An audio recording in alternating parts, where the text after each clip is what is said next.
What would you do if you discovered your employee wasn't who they seemed to be? Lena Hart thought she had a thief in her company. Security cameras showed her night janitor sneaking into restricted areas, lingering near sensitive files, accessing executive computers after midnight. With a billion-dollar product launch days away, she had every reason to believe Noah Brooks was selling her secrets. But when she followed him one cold November night, what she found wasn't corporate espionage.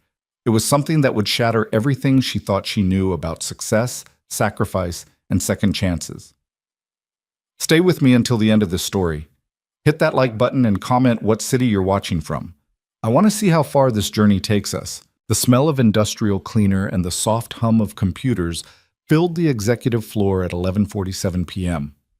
Lena Hart stood motionless in the darkness of her corner office, her silhouette barely visible against the floor-to-ceiling windows overlooking the glittering Seattle skyline. Her reflection stared back at her, a woman who had climbed ruthlessly to the top, who had sacrificed relationships, sleep, and peace of mind to become the youngest CEO of Tech Vanguard Industries at 34. Tonight, that empire felt fragile. She watched the security monitor on her desk, her jaw tight. The grainy footage showed a figure moving through the dimly lit corridors of the building, a man in a gray custodial uniform pushing a cleaning cart. Noah Brooks, the night janitor, 42 years old according to his employee file. Single father, quiet, unremarkable. Or so everyone thought. Lena had been CEO for exactly 93 days. Long enough to know that something was wrong, not long enough to know who to trust. She pressed rewind on the footage and watched again. There. Noah's cart paused outside the server room. His hand reached toward the keypad. The camera angle shifted, and for 3 crucial seconds, he disappeared from view. When the feed picked him up again, he was inside, the door closing softly behind him. Her assistant director of security, Marcus Chen, had brought her the footage 2 weeks ago. At first, Lena had dismissed it. Janitors had building access. They cleaned everywhere. But Marcus had been persistent, and the more Lena watched, the more patterns emerged. Noah entered restricted areas consistently, always after midnight, always when the building was nearly empty. He spent longer than necessary near executive workstations. Last Tuesday, motion sensors had detected him on the 42nd floor, where the company's proprietary AI development lab was housed. He had no reason to be there. The cleaning schedule didn't include that floor on Tuesdays. It could be innocent, Marcus had said, though his tone suggested otherwise. Or it could be industrial espionage. With the Genesis project launching in 2 weeks, we can't take chances. Companies would pay millions for what we're developing. Should I call it in? Lena had held up her hand. Not yet. I need more than suspicious timing. If we're wrong, we destroy an innocent man's livelihood. If we're right and we tip him off too early, we lose our chance to find out who he's working for. What she hadn't told Marcus was that she'd already started her own investigation. She'd pulled Noah's employment records, his background check, his references. Everything had come back clean, almost too clean. Noah Brooks had appeared in Seattle 7 years ago as if from nowhere. Before that, his work history was sparse and vague. General labor, contract work. Nothing that explained the careful, methodical way he moved through the building, or the fact that he seemed to know exactly which areas had the most valuable information. Lena's phone buzzed, a text from her head of product development, Sarah Kim. Still at office, need your sign-off on final Genesis protocols before manufacturer meeting tomorrow. Where are you? She typed back quickly. Emergency came up. Send them to my personal email. I'll review tonight. Another lie. The emergencies were piling up, but none of them were the kind she could delegate. Lena grabbed her coat, a long black trench that made her feel like a detective in an old noir film, and headed for the elevator. The building was quiet, that peculiar silence of a place built for thousands, but occupied by dozens. Her heels echoed against polished floors. She took the elevator down to the 38th floor, where she knew Noah would be working now based on his pattern. When the doors opened, she stepped into shadow. The overhead lights were dimmed for night mode, and emergency exit signs cast everything in an eerie green glow. She could hear the distant sound of a vacuum cleaner. Lena moved carefully, staying close to the walls. Years of corporate warfare had taught her to be strategic, to observe before acting.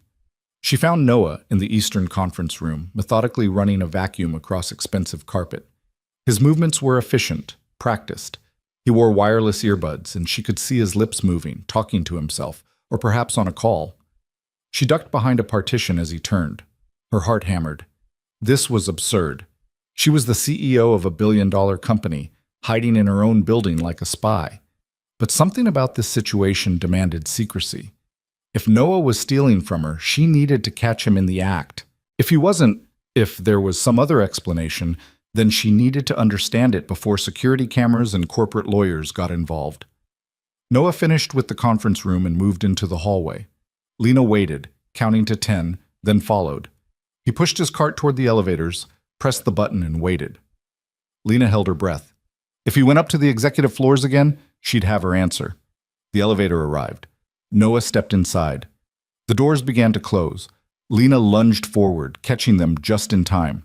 She slipped into the elevator, heart pounding, and pressed herself into the corner. Noah's eyes widened. Ms. Hart? For a moment, Lena's carefully constructed plan evaporated. She stood there, the CEO of the company, in an elevator with the janitor she'd been spying on, with no reasonable explanation for why she was in the building at midnight. Noah, she said, forcing her voice to remain steady. Working late? Always, ma'am? His voice was soft, almost gentle. Nothing like the voice of a corporate spy. Didn't expect to see you here. Everything all right? I could ask you the same thing. Lena watched his face carefully. He looked tired, deep circles under dark eyes, the kind of exhaustion that came from carrying weight that never got lighter. I've noticed you've been working some unusual hours, areas that aren't on your normal route. Something flickered across Noah's face. Fear? Guilt? It passed too quickly to identify. I pick up extra sections sometimes, he said. The night supervisor, Danny, he's got a bad back. I help him cover when it acts up. Is that a problem? The elevator reached the ground floor. The doors opened. No problem, Lena said smoothly. I just like to know what happens in my building. Have a good night, Noah. He nodded, pushing his cart out into the lobby. You too, Ms. Hart. Drive safe. Lena let the elevator doors close and pressed the button for the parking garage. Her hands were shaking. That conversation had revealed nothing concrete, but Noah's nervousness had been real. He was hiding something. She was certain of it now. She sat in her Tesla in the dark garage for 20 minutes, waiting. At 12:47 a.m., Noah emerged from the building's service entrance. He changed out of his custodial uniform into jeans and a worn Carhartt jacket. He walked to an old Honda Civic, at least 15 years old, maybe older, with a dent in the rear bumper and a crack across the windshield. Lena started her car but kept the lights off. When Noah pulled out of the lot, she followed at a distance. This was crazy. She knew it was crazy. CEOs didn't tail their employees through city streets at 1 in the morning. They hired private investigators. They involved the proper authorities. But something about this situation felt personal in a way Lena couldn't explain. Maybe it was the way Noah had looked at her in the elevator, not with the deference she usually received, but with a kind of weary concern, as if he was worried about her. Or maybe it was because, deep down, Lena didn't want him to be a thief. She'd watched him work for weeks now, always quiet, always thorough. He treated the building with a respect that most executives didn't bother with. She'd seen him carefully move personal photos on desks before dusting, return office supplies to their proper places, water plants that were dying from neglect. Those weren't the actions of someone casing the place for robbery. Noah drove north, away from the gleaming downtown corridor where Tech Vanguard's headquarters pierced the sky. The buildings grew shorter, older. The streets grew darker. Lena had lived in Seattle for 8 years, but she'd never been to this part of the city. This was the Seattle that didn't make it into the tourism brochures, the Seattle of broken streetlights and chain-link fences, of corner stores with bars on the windows and apartment buildings that had seen better decades. Noah's Honda turned into a parking lot beside a 3-story brick building. The sign above the door read, Rainier Community Center, in faded letters. Several of the bulbs were burned out, making it read Rai Ko Iti Che Ter. Lena parked across the street, killing her engine. She watched as Noah got out of his car, pulled a backpack from the trunk, and headed not for the front door but around the side of the building. He moved quickly, purposefully. This wasn't a random stop. He came here often. She waited 5 minutes, then crossed the street. The neighborhood was quiet except for distant traffic and the occasional bark of a dog. The community center looked abandoned. No lights in the windows, no signs of activity. But when Lena reached the side door Noah had used, she heard voices. The door was unlocked. Lena slipped inside, finding herself in a dim hallway that smelled of old paint and chlorine. The voices grew louder, coming from somewhere deeper in the building. She followed them, her footsteps silent on worn linoleum. Light spilled from a doorway at the end of the hall. Lena approached it carefully and peered around the corner. What she saw made her breath catch. The room had once been a gymnasium, high ceilings, basketball hoops folded against the walls, scuffed wooden floors. But it had been transformed. Long tables filled the space, and on those tables sat computers, dozens of them, mismatched monitors and CPU towers, tangled cables running everywhere like electronic spaghetti. Some of the machines looked ancient, others cobbled together from parts. None of them matched, but they were all running. Screens glowed with code, with design programs, with tutorial videos. And surrounding those screens were children, teenagers mostly, ranging from maybe 13 to 18, hunched over keyboards with the intense focus of surgeons. There were about 20 of them, boys and girls, some in threadbare hoodies, others in clothes that had been mended multiple times. And standing at the front of the room, illuminated by the blue glow of a projector screen, was Noah Brooks. Lena had to blink to make sure she was seeing correctly. This wasn't the quiet, humble janitor who pushed a cart through her building. This man stood tall, confident. He moved across the room with authority, gesturing at the screen where lines of code scrolled past. He was teaching. "All right, listen up," Noah's voice carried easily across the room. "What I'm showing you here isn't in any textbook. This is real-world application, the kind of problem-solving that separates someone who can code from someone who can build something that matters. Mia, what did I tell you about nested loops last week?" A girl with box braids and glasses looked up from her screen. "That they're powerful but dangerous, like giving a toddler a chainsaw." "Exactly," Noah grinned, and the expression transformed his face, erasing years of weariness. "They'll get the job done, but if you're not careful, you'll end up with a mess that crashes your entire system. Now look at this function here. Anyone see the problem?" A skinny kid with acne raised his hand tentatively. "The iteration counter isn't incremented inside the loop?" "Jamal, my man," Noah pointed at him. "That's exactly it. You see that, everyone? One missing line of code and this thing runs forever, eating memory until the whole program dies. That's why you always test your loops with small data sets first. Run it, break it, fix it, then scale up. Real engineering isn't about writing perfect code the first time. It's about writing code you can debug." The students nodded, some of them already turning back to their screens to check their own work. Noah moved through the room, pausing at different stations. He leaned over one boy's shoulder, pointing at something on the screen. "David, you're close, but think about what happens when the user inputs a negative number. You need data validation here." "How do I do that?" David asked. "What would you do if someone handed you a cup of coffee when you asked for water?" Noah replied. David thought for a moment. "Tell them it's wrong and ask for water again?" "Exactly. Your program needs to do the same thing. Check the input. If it's wrong, send an error message and ask again. Try implementing that." Lena stood frozen in the doorway, her mind racing. This made no sense. Noah Brooks was a janitor. His employment file had said he barely finished high school, but the man in this room was teaching advanced programming concepts with the ease of someone who'd been doing it for decades. The way he moved, the terminology he used, the casual authority with which he commanded the room. This was someone who belonged in her company's development department, not pushing a mop through its hallways. "Mr. Noah?" A small voice came from the back. A girl who couldn't have been older than 13 raised her hand shyly. "I still don't understand APIs. I get that they're a bridge between programs, but why can't programs just talk to each other directly?" Noah walked over to her station, pulling up a chair. "Good question, Sophie. Tell me, do you speak Vietnamese?" The girl shook her head. "Neither do I. So if you and I needed to have a conversation and neither of us spoke the other's language, what would we need?" "A translator?" "Exactly. That's what an API is. A translator. See, every program is written in its own specific way, with its own rules and structure. If we made them all talk directly to each other, it would be chaos. They wouldn't understand each other. So instead we create APIs, standardized ways for programs to request information and receive it in a format they can understand. Does that make sense? Sophie's face lit up. Oh, so it's like a menu at a restaurant? The kitchen doesn't need to know exactly what I want. I just order from the menu and they give me what I asked for? You just became my favorite student, Noah said, laughing. Yes, that's exactly what it is. The menu is the API. You don't need to know how the kitchen works. You just need to know how to order. Beautiful analogy. Lena felt something shift in her chest. She'd spent 2 hours that afternoon in a meeting where her senior developers had tried to explain API integration to the board of directors, and they'd completely failed to make it clear.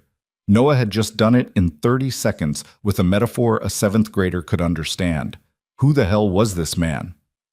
All right, everyone, it's almost 2 a.m., Noah announced, checking his watch. I know some of you have school tomorrow. Start saving your work and shutting down.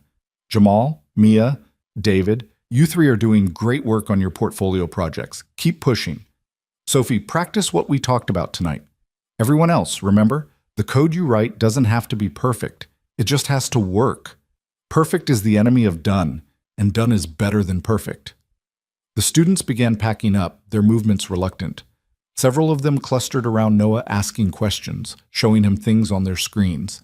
He gave each one his full attention, never rushing, never dismissive. Lena backed away from the doorway, her heart pounding. She needed to leave before she was discovered. But as she turned to go, her shoulder caught the edge of the door frame, and a metal bracket scraped loudly against the wall. The conversation in the gym stopped. "Hello?" Noah's voice called out. "Someone there?" Lena froze. She could run, probably should run, but her feet wouldn't move. A moment later, Noah appeared in the hallway, his expression shifting from alert to shocked when he saw her. "Ms. Hart?" For the second time that night, Lena had no prepared explanation. She stood in a rundown community center at 2 in the morning, having followed her employee from work, having spied on what was clearly a private project. There was no spinning this. "I followed you," she said, deciding honesty was her only option. "From the office, I needed to know what you were doing." Noah's face hardened. The warmth she'd seen in the classroom vanished, replaced by something guarded and cold. "So you thought you'd stalk me? What, you think I'm stealing from your precious company?" "The security footage shows me doing my job," Noah interrupted. His voice was quiet but sharp. "And picking up extra work to cover for a colleague. That's what you saw. That's all you saw. You were in restricted areas set because I clean restricted areas. Because every building in this city has places where janitors are supposed to go, but nobody wants to see them. We're supposed to be invisible, right? Clean up everyone's mess but never be acknowledged for it." The bitterness in his voice was palpable. "So what, you followed me here to catch me selling your company's secrets? To find my criminal lair?" "I didn't know what I'd find," Lena said, her voice rising to match his. "You show up on my security feeds in places you shouldn't be, at times that don't make sense. What was I supposed to think?" "You were supposed to ask me." Noah's composure cracked. "You were supposed to treat me like a human being instead of a suspect. But I guess that's too much to expect from someone like you." "Someone like me?" "Rich, powerful, used to controlling everything and everyone." Noah took a step closer, and Lena saw the exhaustion in his eyes had turned to something sharper. Anger, yes, but also pain. "You know what you would have found if you just talked to me? A father working 3 jobs to keep his daughter fed and in school. A man who spends his free time trying to give these kids the opportunities he never had. But instead you followed me like I'm some kind of criminal." Behind Noah, several students had appeared in the hallway, drawn by the raised voices. They looked scared, protective of their teacher. Lena felt shame burn in her chest. He was right. She'd made assumptions based on appearances, on statistics, on the kind of unconscious bias she'd sworn she'd never carry. She saw a janitor accessing computers and assumed theft.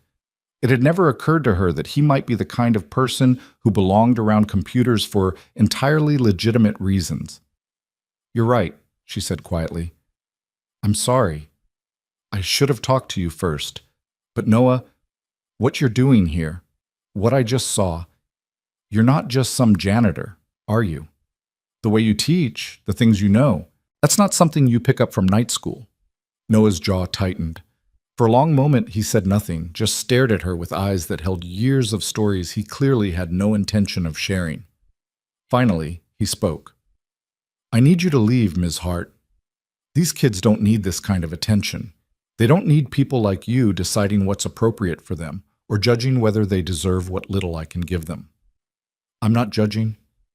You're standing in a community center in a neighborhood you've probably never visited, looking at equipment that's mostly garbage I've salvaged and rebuilt, and I can see it on your face. You're calculating, wondering if this is legal, if I'm using company resources, if this reflects badly on Tech Vanguard.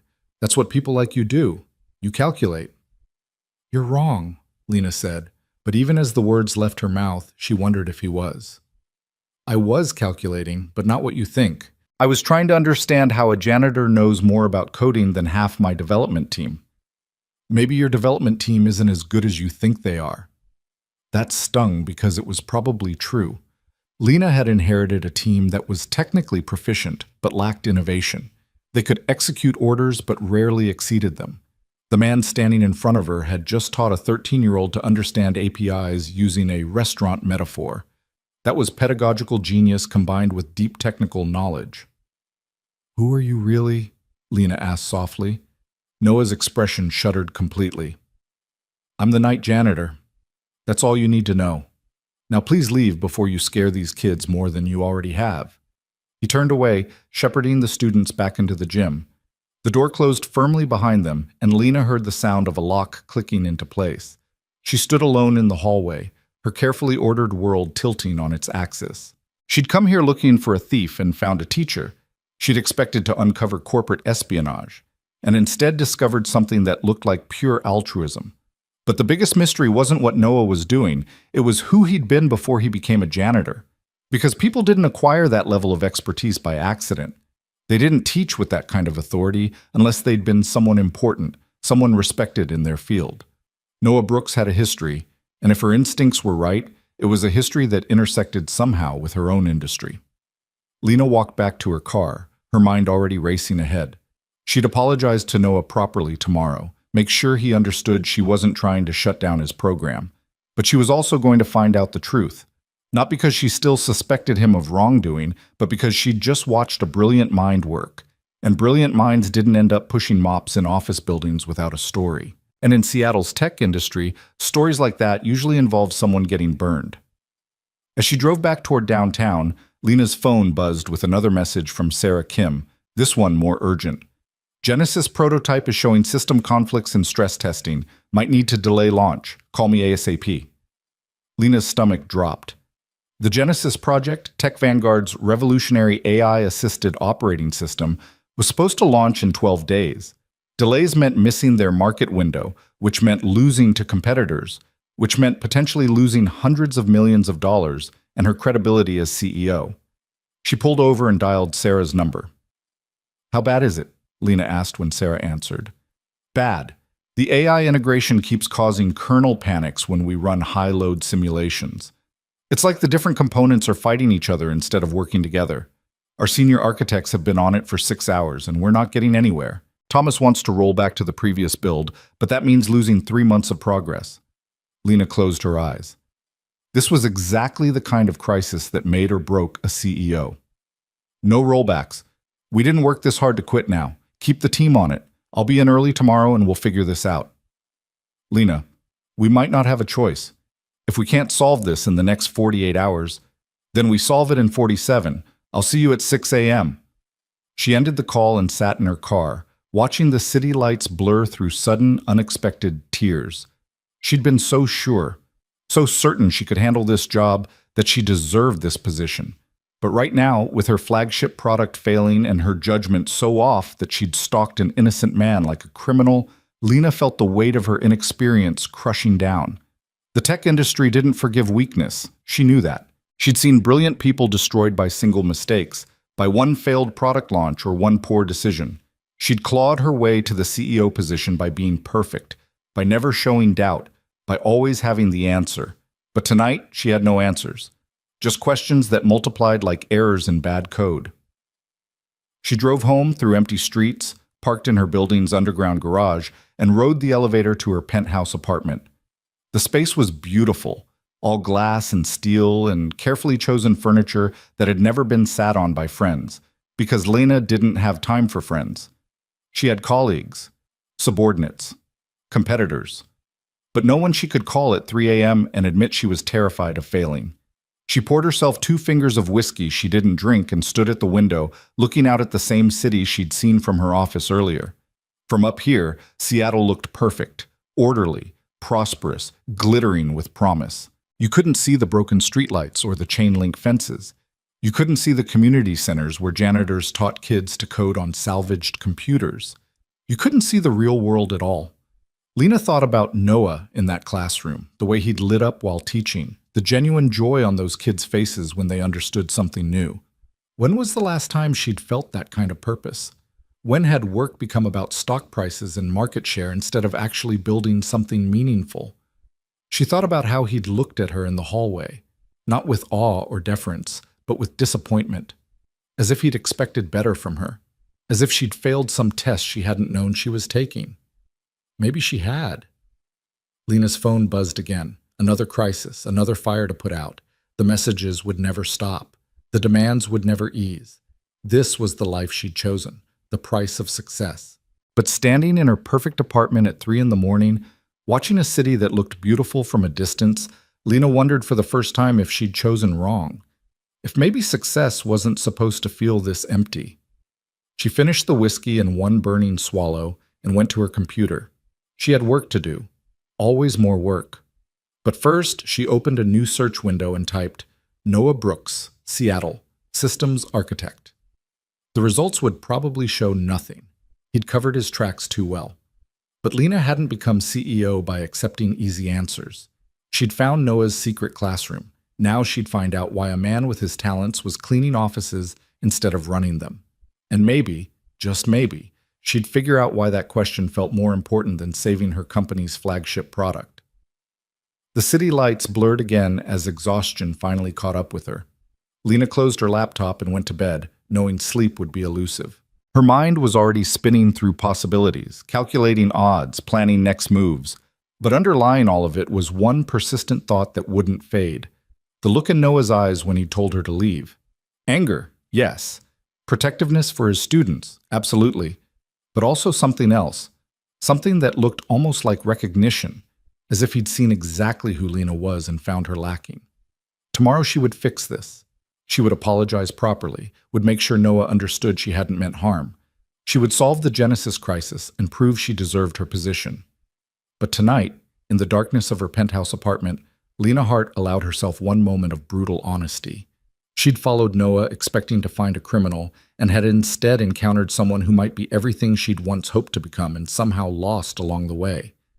And that truth was more unsettling than any corporate espionage could ever be. Lena's alarm went off at 5:30, though she'd been awake since 4, staring at her ceiling and replaying the previous night in her mind. The shame hadn't dulled with a few hours of restless half-sleep. If anything, it had sharpened. She'd violated someone's privacy, made assumptions based on class and appearance, and worst of all, she'd done it with the smug certainty that she was protecting her company. The look on Noah's face when he'd realized she'd followed him, that mix of anger and weary resignation, as if he'd been through this before, haunted her. She showered in water too hot, dressed in armor disguised as a charcoal suit, and arrived at Tech Vanguard headquarters by 6:15. The building was already humming with anxious energy. The Genesis crisis had spread overnight from a technical problem to a full-blown emergency. She could feel it in the way people moved through the hallways, too fast, too purposeful, carrying the weight of impending disaster. Sarah Kim met her at the elevator, tablet in hand, dark circles under her eyes suggesting she hadn't left the building at all. It's worse than I thought. The kernel panics are cascading. Every time we fix one conflict, 2 more appear. It's like the system is fighting itself. Show me, Lena said, following Sarah to the development lab on the 42nd floor. The room was chaos. Whiteboards covered in equations and flowcharts, empty energy drink cans scattered across desks, 6 of her best engineers hunched over monitors with the glazed expressions of people who'd been staring at code for too many consecutive hours. Thomas Park, her chief architect, looked up when she entered. His face was gray with exhaustion. "Tell me you have good news," Lena said, though she already knew the answer. Thomas shook his head. "The AI learning modules keep trying to optimize system resources in ways that conflict with the core operating protocols. It's like having two drivers fighting for the steering wheel. We've tried isolation layers, priority hierarchies, buffer zones. Nothing works. The fundamental architecture might be flawed." The words hit Lena like a physical blow. Fundamental architecture. That meant the problem wasn't a bug they could patch. It meant the entire system might need to be rebuilt from the ground up. That meant months of delays, millions in losses, and her reputation destroyed before she'd even had a chance to prove herself. "There has to be a solution," she said, moving to Thomas's workstation. "Walk me through what you've tried." For the next 2 hours, Lena immersed herself in the technical details. She'd built her career on being smarter and more dedicated than everyone else, on understanding not just business strategy, but the actual technology her company created. But as Thomas and his team explained their attempts to solve the crisis, Lena felt the limits of her knowledge pressing against her. She could understand the problem. She could see why their solutions weren't working, but she couldn't see the answer. "What if we rebuilt the communication protocols from scratch?" she suggested. "Created a new language for the AI and OS to interface." "That's essentially what we've been trying for the past 8 hours, Thomas said, his voice flat with defeat. "The problem is deeper than communication. It's about fundamental assumptions and how the components prioritize tasks. They're both trying to be in control, and neither wants to yield." Lena stared at the code scrolling across the monitor, and suddenly she heard Noah's voice from the night before. "That's what an API is, a translator. The kitchen doesn't need to know exactly what I want. I just order from the menu and they give me what I asked for." "What if they're not supposed to talk to each other directly?" Lena said slowly. "What if we need a mediator? Something that sits between the AI and the OS, takes requests from both, prioritizes them, and executes them in a way that doesn't create conflicts." Thomas frowned. "Like a middleware buffer? We tried that already. The overhead slowed the system to a crawl." "Not a buffer, a conductor. Something active that manages the relationship instead of just passing messages back and forth." Even as she said it, Lena knew she was out of her depth. She could conceptualize the idea, but she had no idea how to implement it. Sarah leaned forward, suddenly interested. "That's actually not terrible. Like a resource management layer that has authority over both components. But the complexity would be insane. We'd need someone who understands both AI behavior and OS architecture at an expert level. Someone who could predict how the components would interact under stress and build decision trees that could handle edge cases we haven't even discovered yet."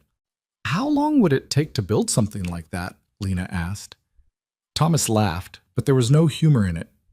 "With our current team? Weeks, maybe months. And that's if we're lucky. We'd essentially be creating a new AI to manage the other AI. The recursion problems alone..." He shook his head. "We don't have the expertise, Lena. This kind of work requires someone who's been doing systems integration for decades. Someone who can think in multiple programming paradigms simultaneously." Lena's mind flashed to Noah in that gymnasium, moving between students, explaining complex concepts in simple terms, the ease with which he'd diagnosed problems in their code, the way he'd looked at that girl's screen and immediately identified what was missing, as if he could see the invisible structure beneath the visible code. "Keep working on it," she said. "I might know someone who can help." She left the lab and headed back to her office, her heart pounding. This was insane. She was considering asking a night janitor to save her company's flagship product based on watching him teach teenagers for 30 minutes. Except Noah wasn't just a janitor. She'd seen that clearly last night. Whatever he'd been before, whatever had happened to drive him into custodial work, the man had expertise that her 6-figure engineers lacked. Lena opened her laptop and resumed the search she'd started at 3 a.m. This time she went deeper, using tricks she'd learned from her previous life in corporate intelligence. She searched not for Noah Brooks, but for variations: N. Brooks, Nathan Brooks, Nathaniel Brooks. She cross-referenced with Seattle tech companies, patent filings, industry publications from 7 to 10 years ago. For 2 hours, she found nothing. Then, Buried in an archived forum discussion about ethical practices in software development, she found a username, N. Brooks Systems. The posts were from 9 years ago, highly technical, demonstrating deep knowledge of system architecture. But what caught her attention was the final post in the thread. I've reported the safety concerns through official channels and been told to drop it. I won't. Some things matter more than keeping your job. If this system launches with these vulnerabilities, people could get hurt. I'm going on record now, so when it happens, everyone knows we were warned. The thread ended there. Lena searched for more posts from that username but found nothing. It was as if N. Brooks Systems had vanished from the internet after that final warning. She expanded her search, looking for tech industry scandals 9 years ago involving safety concerns and whistleblowers. It took another 30 minutes before she found it, a scandal at Cyberdyne Systems, a major defense contractor. A senior systems architect had raised concerns about vulnerabilities in software being deployed to critical infrastructure. The company had dismissed the concerns, then fired the architect for violating non-disclosure agreements when he'd tried to report the issues to regulatory agencies. 6 months later, the software had failed catastrophically, causing a power grid failure that had left 3 million people without electricity for 4 days. The architect's name had been redacted from most articles due to the legal settlements involved. But Lena found one small trade publication that had covered the story before the lawyers got involved. The headline read, "Defense Contractor Fires Whistleblower. Nathan Brooks, Industry Questions, Safety Culture." Nathan Brooks. Noah Brooks. Lena sat back, her hands shaking. She'd found him. Or rather, she'd found who he used to be. Nathan Brooks had been more than just a systems architect. According to the article, he'd been one of the most brilliant minds in critical systems integration, someone who'd contributed to the foundational architecture of secure communications networks. He'd been respected, well-paid, sought after, and then he'd thrown it all away to do the right thing. The article mentioned that Cyberdyne had not just fired him, but had effectively blacklisted him throughout the industry, using their connections and influence to ensure he'd never work in tech again. Legal settlements had prevented Nathan from speaking publicly about what had happened. He'd disappeared from the industry entirely. Now Lena understood the bitterness in Noah's voice when he talked about people like her. He'd worked for people like her. He'd been destroyed by people like her, people who valued profit over safety, who saw whistleblowers as traitors rather than heroes. She closed her laptop and pressed her palms against her eyes. The migraine she'd been fighting all morning bloomed into full existence, pulsing behind her temples. She had to talk to Noah, had to apologize properly for last night and for what the industry had done to him. But more than that, and she knew how selfish this was, she needed his help. The Genesis project was dying, and he might be the only person who could save it. But how could she ask him? After following him, after suspecting him, after he'd explicitly told her to leave, after the entire tech industry had already betrayed him once. Lena's phone buzzed. Marcus Chen, her security director. "Need to talk to you about the Brooks situation." "My office?" She took the elevator down to the security wing, dreading whatever Marcus had uncovered. He was sitting at his desk surrounded by monitors, his expression grim. "I've been reviewing more footage from the past month," Marcus said without preamble. "Noah Brooks has been accessing your personal office." Lena's stomach dropped. What? Marcus pulled up video on his screen. The timestamp showed 2 weeks ago, 3 a.m. Noah entered her office with his cleaning cart, performed his normal custodial duties, then stopped at her desk. He looked around, checking for cameras, Lena realized with a chill, then opened her laptop. "He knew your password," Marcus said, "or he bypassed it somehow. He was in your system for 12 minutes. The footage showed Noah's face illuminated by her laptop screen, his fingers moving rapidly across the keyboard. He was clearly accessing files, reading something intently. Then he closed the laptop, finished cleaning, and left. "This happened 3 times over the past month," Marcus continued. "Always in the middle of the night, always for 10 to 15 minutes. I think we need to bring this to the police, Lena. This is corporate espionage." Lena watched the footage replay, her mind spinning. This contradicted everything she'd learned about Noah. The man who taught kids for free, who'd sacrificed his career for ethics. He was stealing from her? But what else could this be? "Not yet," she said slowly. "Give me 24 hours. Lena, 24 hours, Marcus. If I can't get an explanation that makes sense, we'll involve the authorities. I promise. Marcus looked unhappy, but nodded. Okay, but after that, this goes up the chain, whether you like it or not. Lena left his office feeling sick. Every time she thought she understood what was happening, another piece fell into place that contradicted everything else. Noah was a teacher and a thief? A whistleblower and a spy? None of it made sense. She checked her watch. Nearly 4 p.m. Noah's shift started at 11 p.m. She couldn't wait that long. She needed answers now. The community center looked different in daylight, smaller, more run down. The parking lot was full of potholes, and the brick facade was crumbling in places.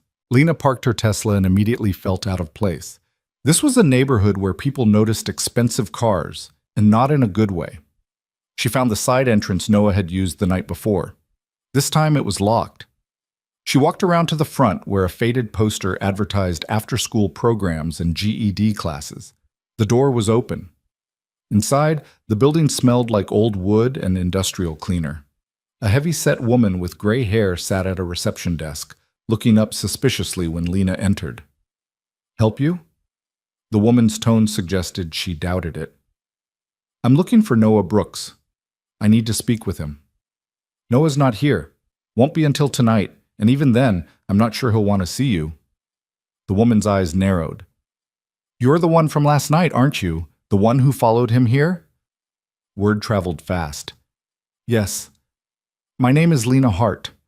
I need to apologize to him." "Apologize?" The woman snorted. "You scared those kids half to death. They thought you were from the city, coming to shut us down. Took Noah an hour to calm them down enough to finish the lesson."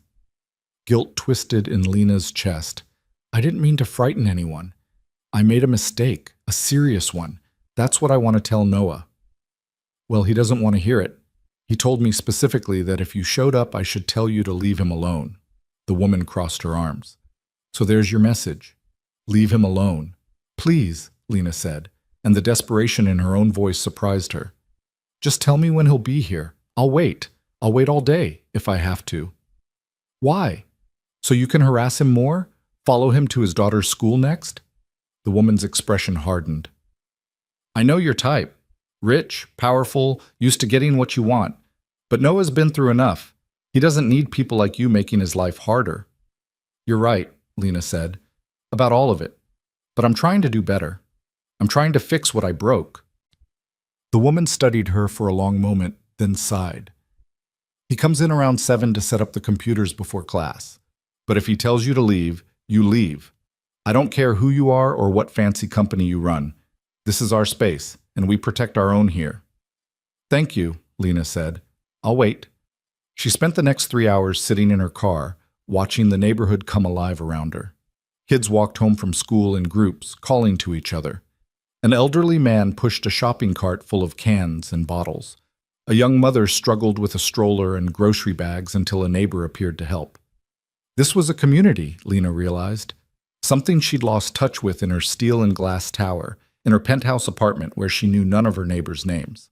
At 6:45, Noah's Honda pulled into the parking lot. He got out carrying 2 large backpacks and froze when he saw Lena's Tesla. His jaw tightened, and for a moment she thought he might just leave. Instead, he walked over to her car and knocked on the window. Lena got out quickly. "Noah, I need to talk to you." "I have nothing to say to you." His voice was cold, all the warmth from the classroom completely absent. "I thought I made that clear last night." "You did, but I need to explain. I need you to understand." "I understand perfectly," Noah interrupted. "You saw a janitor in places he shouldn't be and assumed the worst. You followed me instead of talking to me. You invaded my privacy and scared kids who already have enough to worry about. I understand all of it, Ms. Hart. Now please leave me alone." He started to walk away. Lena's next words came out in a rush, driven by equal parts desperation and shame. "I know who you are, Nathan Brooks. I know what happened at Cyberdyne." Noah stopped. His shoulders tensed, and when he turned back around, his expression was dangerous. "You investigated me. I needed to understand. After last night, nothing made sense. A janitor who teaches advanced programming? Who knows more than my senior engineers? I had to know why. So you dug into my past without my permission. Noah's voice was quiet but furious. Do you understand how that feels? I've spent 7 years building a life where people don't know that story, where I'm just Noah, the janitor who helps kids, and you destroyed that in one night because you needed to understand. I'm sorry. You're sorry? You're sorry? Noah laughed bitterly. You know what happened after I got fired from Cyberdyne? I lost everything. My wife couldn't handle the stress, the financial pressure, the shame. She left me and our daughter. I went from making $200,000 a year to nothing. No one would hire me, not even entry-level positions. You know why? Because people like you decided I was a troublemaker. Someone who couldn't be trusted to keep quiet when it mattered. Nathan, Noah. I cleaned toilets for 2 years before I could even get a custodial job that offered benefits. 2 years of my daughter asking why we lived in a one-bedroom apartment when we used to have a house. 2 years of explaining why Daddy couldn't buy her new shoes, why we ate ramen for dinner 3 nights a week, why I worked 3 jobs and she still barely saw me. His hands were shaking. And you know the worst part? I'd do it all again, because those people at Cyberdyne were wrong, and somebody had to say it, but that doesn't make it hurt less. Lena felt tears burning behind her eyes. She'd known intellectually that whistleblowers paid a price, but hearing the details, seeing the pain carved into Noah's face, it made it real in a way that statistics never could. You were right to do what you did, she said quietly. The system that punished you for it was wrong. Easy to say now. Where were people like you 9 years ago when I needed someone to believe me? When I needed someone with power to stand up and say, this man is telling the truth? Noah shook his head. You're all the same. You support whistleblowers in theory, but the moment it might cost you something, you close ranks and protect your own. You're right about me, Lena said. 9 years ago, I probably would have done exactly what Cyberdyne did. I was so focused on climbing the ladder, on success at any cost, that I wouldn't have cared about safety concerns or ethics. But I'm trying to be different now. I'm trying to learn. Learn from someone else. I've paid enough tuition. Noah turned away again. My flagship product is failing, Lena blurted out. The Genesis project, our AI-assisted operating system. It's supposed to launch in 12 days, but the architecture is fundamentally flawed. The components are fighting each other. My best engineers have been working on it for 24 hours straight, and they're nowhere close to a solution. Noah paused but didn't turn around. And you thought you'd come ask the janitor to fix it? Is that really where you're at? I watched you teach last night. I saw how you think, how you solve problems. You're brilliant, Noah. You understand systems integration at a level my entire development team can't touch. So yes, I'm desperate enough to ask the janitor for help, because the janitor used to be Nathan Brooks, and Nathan Brooks was one of the best in the industry. Was, Noah said, past tense. That person doesn't exist anymore. I don't believe that. You can't teach the way you teach without still being who you were. The knowledge doesn't disappear just because you're holding a mop instead of a keyboard. Finally, Noah turned back to face her. His expression was unreadable. Why should I help you? Why should I help any company after what they did to me? Because it's the right thing to do? Lena said, then immediately regretted how naive that sounded. The right thing, Noah repeated. I did the right thing once. Look where it got me. Then do it for the wrong reasons. I'll pay you. Name your price. I don't want your money. Then what do you want? Lena asked, frustration breaking through. Tell me what it would take. Noah was quiet for a long moment, studying her face. Then he said, tell me what your AI does. Why it matters. Lena hesitated. The Genesis project was proprietary, confidential, but she'd already violated Noah's privacy. Turnabout seemed fair. It's designed to make computing accessible to people who've never had access before. The AI learns how individual users think, adapts the interface to match their cognitive style, handles complex tasks through simple voice commands. We're marketing it to enterprises, but the real goal is to break down the barrier between people and technology. To make computers work for everyone, not just people with technical training. Noble goal, Noah said, his tone unreadable. A lot of money in it too, I imagine. Yes, but that's not why I'm fighting for it. I'm fighting for it because if we get this right, We change everything. A kid in a place like this, she gestured at the community center, could access the same tools as a kid in Silicon Valley. The playing field could actually level. And if you get it wrong, if you launch it broken and it fails, then we've wasted 3 years and hundreds of millions of dollars. Then I lose my job and the next CEO shelves the project forever because it's too risky. Then nothing changes. Lena met his eyes. You asked what I want. I want to build something that matters, something that helps people instead of just making shareholders richer. Maybe that sounds stupid coming from a CEO, but it's true. Noah looked at her for a long time. Then he said, I need to set up for class. Come inside. He led her through the building to the gymnasium. In daylight, it looked even more makeshift than it had the night before. The computers were ancient, some of them held together with duct tape. Extension cords snaked across the floor like electrical veins.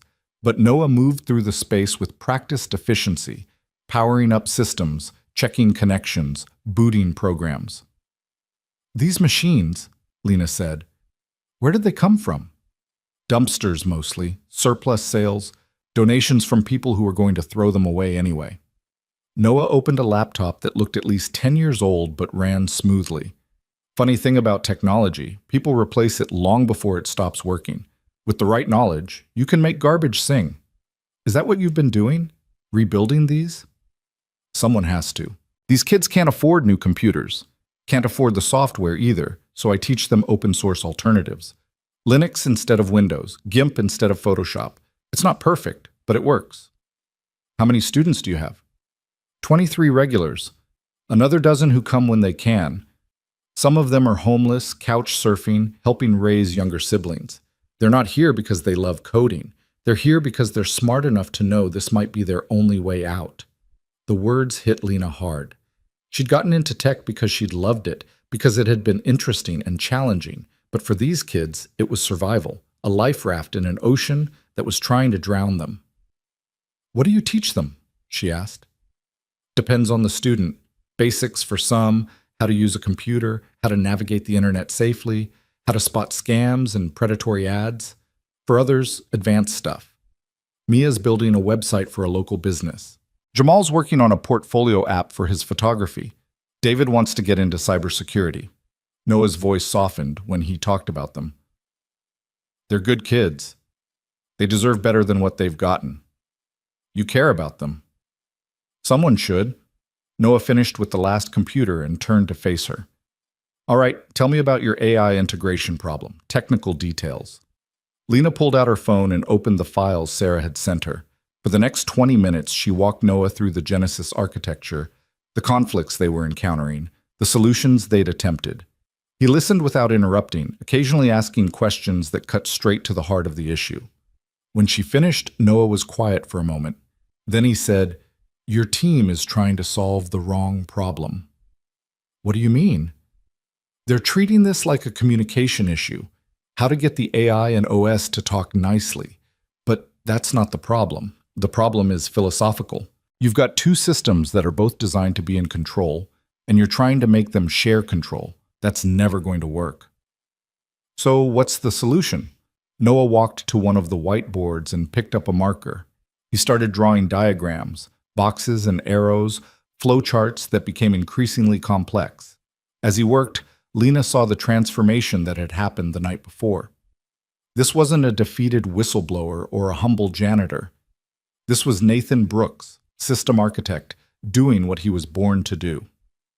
You need a hierarchical mediator, he said, adding another layer to his diagram, but not the way your team is thinking. They want a simple pass-through that routes requests. What you actually need is an intelligent governor, something that understands both the AI's learning protocols and the OS's resource management that can make real-time decisions about priority and execution. It needs to be smart enough to know when to let the AI optimize and when to enforce OS stability. That's what I suggested this morning. My chief architect said it would take months to build. It would if you're building from scratch, but you don't need to build from scratch. You adapt existing frameworks. Noah added more detail to his diagram. There's an open source project called Arbiter, does distributed resource management for server clusters. The core logic could be modified for your use case. You'd need someone who understands both the source code and your proprietary systems, but the foundation is already there. Lena stared at the whiteboard. In 10 minutes, Noah had identified a solution her team hadn't even considered. Could you do it? Modify the framework?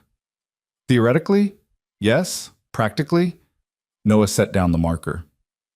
I haven't written production code in 7 years. I'm rusty. And even if I wanted to help, I can't. I signed NDAs when I was fired from Cyberdyne. I'm legally prohibited from working in systems architecture for any competing company for 10 years. We're 9 years in. That's insane. Non-competes shouldn't be enforceable for that long. They're not, usually, but I had access to classified defense projects. Cyberdyne's lawyers made sure the restrictions were ironclad. Noah's expression was bitter. One more year and I'm free. But right now, I touch your code and they sue me into oblivion. Lena felt the hope that had been building collapse. So that's it? You know how to fix this, but you legally can't? I can't write the code, but I can teach someone else how to do it. Noah looked at her steadily.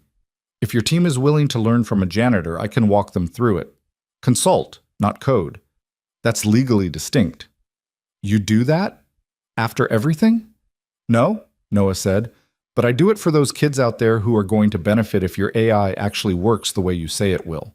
I do it because the only thing worse than being blacklisted for doing the right thing is knowing you could have helped and chose not to. The door opened and teenagers began filing in, laughing and talking, dropping backpacks on tables. They stopped when they saw Lena, their expressions shifting to guarded suspicion. Mr. Noah? Mia, the girl with box braids, looked between them. Everything okay? Everything's fine, Noah said. Everyone, this is Ms. Hart. She owns the company where I work. She needs help with a technical problem. The lady from last night? Jamal said, his tone accusatory. The one who followed you? Yes, and she's apologized. Right, Ms. Hart? All eyes turned to Lena. She felt like she was back in middle school, facing judgment from peers who could smell weakness. I'm sorry, she said. I made assumptions about Noah, about what he was doing, and I was completely wrong. I scared you, and that was unfair. This program is amazing, and I should have respected it from the beginning. The students looked at each other, then at Noah. Some silent communication passed between them. Finally, Mia shrugged. Okay, but you can't shut us down. This is the only place most of us can access real computers. I'm not shutting anything down, Lena promised. Actually, I want to help. What do you need? The question hung in the air. Noah looked surprised. The students looked skeptical. Better computers, David said finally. These ones work, but they're slow. Takes forever to render anything. More software licenses, another student added. We can't practice with industry tools because we can't afford them. Internet that doesn't die every 10 minutes, Jamal said. The router's ancient. Lena pulled out her phone and started taking notes. Give me a list. Everything you need. I'll have it delivered by the end of the week. Why? Mia's eyes were narrow with suspicion. What do you want in exchange? It was a fair question. In the corporate world, everything was transactional. Nobody gave without expecting something in return. But looking at these kids, brilliant, hungry, fighting against systems designed to keep them down, Lena realized what she wanted. I want to learn, she said simply. I want to understand what I've been missing, sitting in my tower office. And I want Noah to help save my company, and I think he's more likely to do that if I prove I'm not the person he thinks I am. That's a lot of wants, Noah said dryly. Yes, Lena agreed, but I'm offering something in return. Equipment, software, resources. And if you help me fix Genesis, I'll set up a proper funding structure for this program, make it sustainable instead of dependent on salvaged garbage.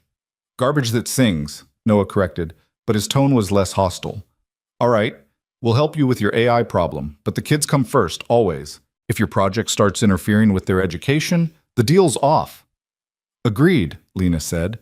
She looked at the room full of teenagers watching her with cautious hope. Thank you, all of you. Class started and Lena found herself in the strange position of sitting in a community-centered gymnasium, watching a janitor teach coding to underprivileged kids while her company's flagship product crashed and burned 40 floors above the city. It should have felt like a waste of time. Instead, it felt like the first honest thing she'd done in months. The next morning, Lena arrived at Tech Vanguard with Noah beside her in the elevator, and the sight of them together sent ripples of confusion through the lobby. Employees did double takes. A junior developer literally stopped mid-stride, coffee cup halfway to his lips, staring at the CEO and the night janitor riding up together in silence.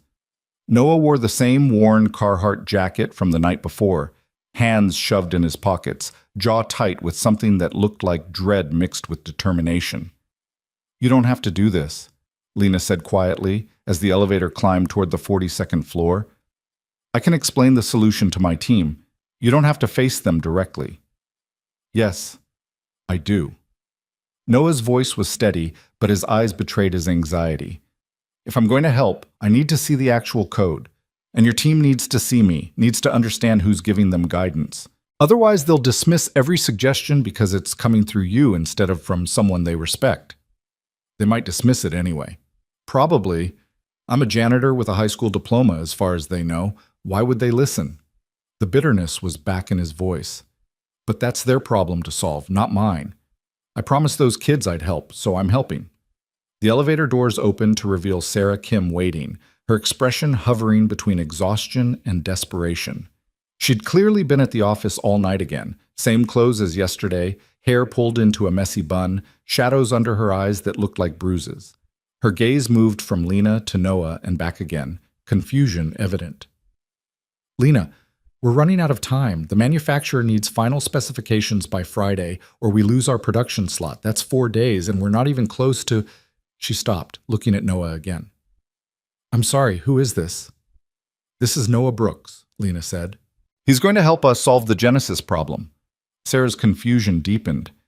"I don't understand. Is he a new hire? From which firm?" "He's not from a firm. He works here. Night custodial staff." Lena watched Sarah's face carefully. "He's also one of the most brilliant systems architects in the industry, and he knows how to fix our integration issues." For a moment, Sarah just stared. Then she laughed, a short, sharp sound of disbelief. "You're joking. Please tell me you're joking. We're 4 days from catastrophic failure, and you brought a janitor to fix our billion-dollar AI system?" "I brought an expert," Lena said firmly. "What he does for a living doesn't change what he knows." "With all due respect, this is insane. We have senior engineers with decades of experience who can't solve this problem, and you think someone who cleans toilets—" Sarah stopped herself, but the damage was done. Noah's expression had gone carefully blank, the same protective shutdown Lena had seen in the hallway of the community center. "I'll wait outside," he said quietly, turning back toward the elevator. "No." Lena's voice cut through the tension like a blade. "Noah stays." "Sarah, I understand your skepticism. I felt the same way 24 hours ago, but I've seen what he can do. And more importantly, I've seen our senior engineers fail for 2 straight days. So we're going to try something different. If you can't accept that, you can leave." Sarah's jaw dropped. "You're serious?" "Completely. Noah, come with me." Lena led them into the development lab, where Thomas Park and 5 other engineers were hunched over their workstations like soldiers in a foxhole. The room smelled of stale coffee and stress. Monitors displayed cascading error logs, diagnostic tools running in endless loops, code that grew more convoluted with each attempted fix. Thomas looked up when they entered, his bloodshot eyes moving from Lena to Noah with the same confusion everyone else had shown. "Team, this is Noah Brooks," Lena announced. "He's going to consult on the Genesis integration problem. I need everyone to listen to what he has to say." The silence that followed was heavy with skepticism and something close to insult. Finally, Thomas spoke, his voice carefully neutral. "No disrespect intended, but who exactly is Noah Brooks? I don't recognize the name from any of the major firms." "I'm the guy who cleans your office," Noah said bluntly. "And 7 years ago, I was a senior systems architect at Cyberdyne. Before that, I contributed to the foundational architecture of SecureCom protocols that most of your security frameworks still rely on. I know you have no reason to believe me, and honestly, I wouldn't believe me either if I were in your position. But your CEO asked me to look at your problem, so here I am." The skepticism in the room crystallized into something harder. Thomas exchanged glances with the other engineers, a silent conversation happening in raised eyebrows and subtle head shakes. Cyberdyne, one of the younger developers said slowly. Weren't they involved in that whistleblower scandal? The grid failure? Yes, Noah said. I was the whistleblower. I reported safety concerns, got fired for it, and spent the next 7 years unemployable in this industry. That's the short version. The long version doesn't matter right now. What matters is your AI integration is failing because you're treating it like a communication problem when it's actually a governance problem. Thomas leaned back in his chair, arms crossed. With respect, we've already explored governance models.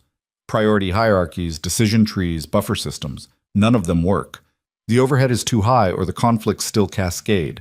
Because you're building your governance layer from scratch, Noah said, moving toward the nearest whiteboard. You don't need to. There's an open source framework called Arbiter designed for distributed resource management in server clusters. The core logic handles exactly the kind of conflict resolution you need. Prioritizing competing requests, managing resource allocation, preventing cascade failures. You adapt it for your use case instead of reinventing the wheel. He started drawing on the whiteboard, his movements confident and precise. Diagrams emerged, system architecture that grew increasingly complex, showing how the Arbiter framework could be modified to mediate between the Genesis AI and the underlying operating system. As he worked, he explained his thinking, pointing out weaknesses in Tech Vanguard's current approach and demonstrating how his proposed solution addressed each one. Lena watched the engineers' faces carefully. The skepticism didn't vanish, but something else appeared. Reluctant interest. Thomas stood and moved closer to the whiteboard, studying Noah's diagrams. One of the other engineers pulled up documentation for the Arbiter framework on her screen. This could work, Thomas said slowly, grudgingly.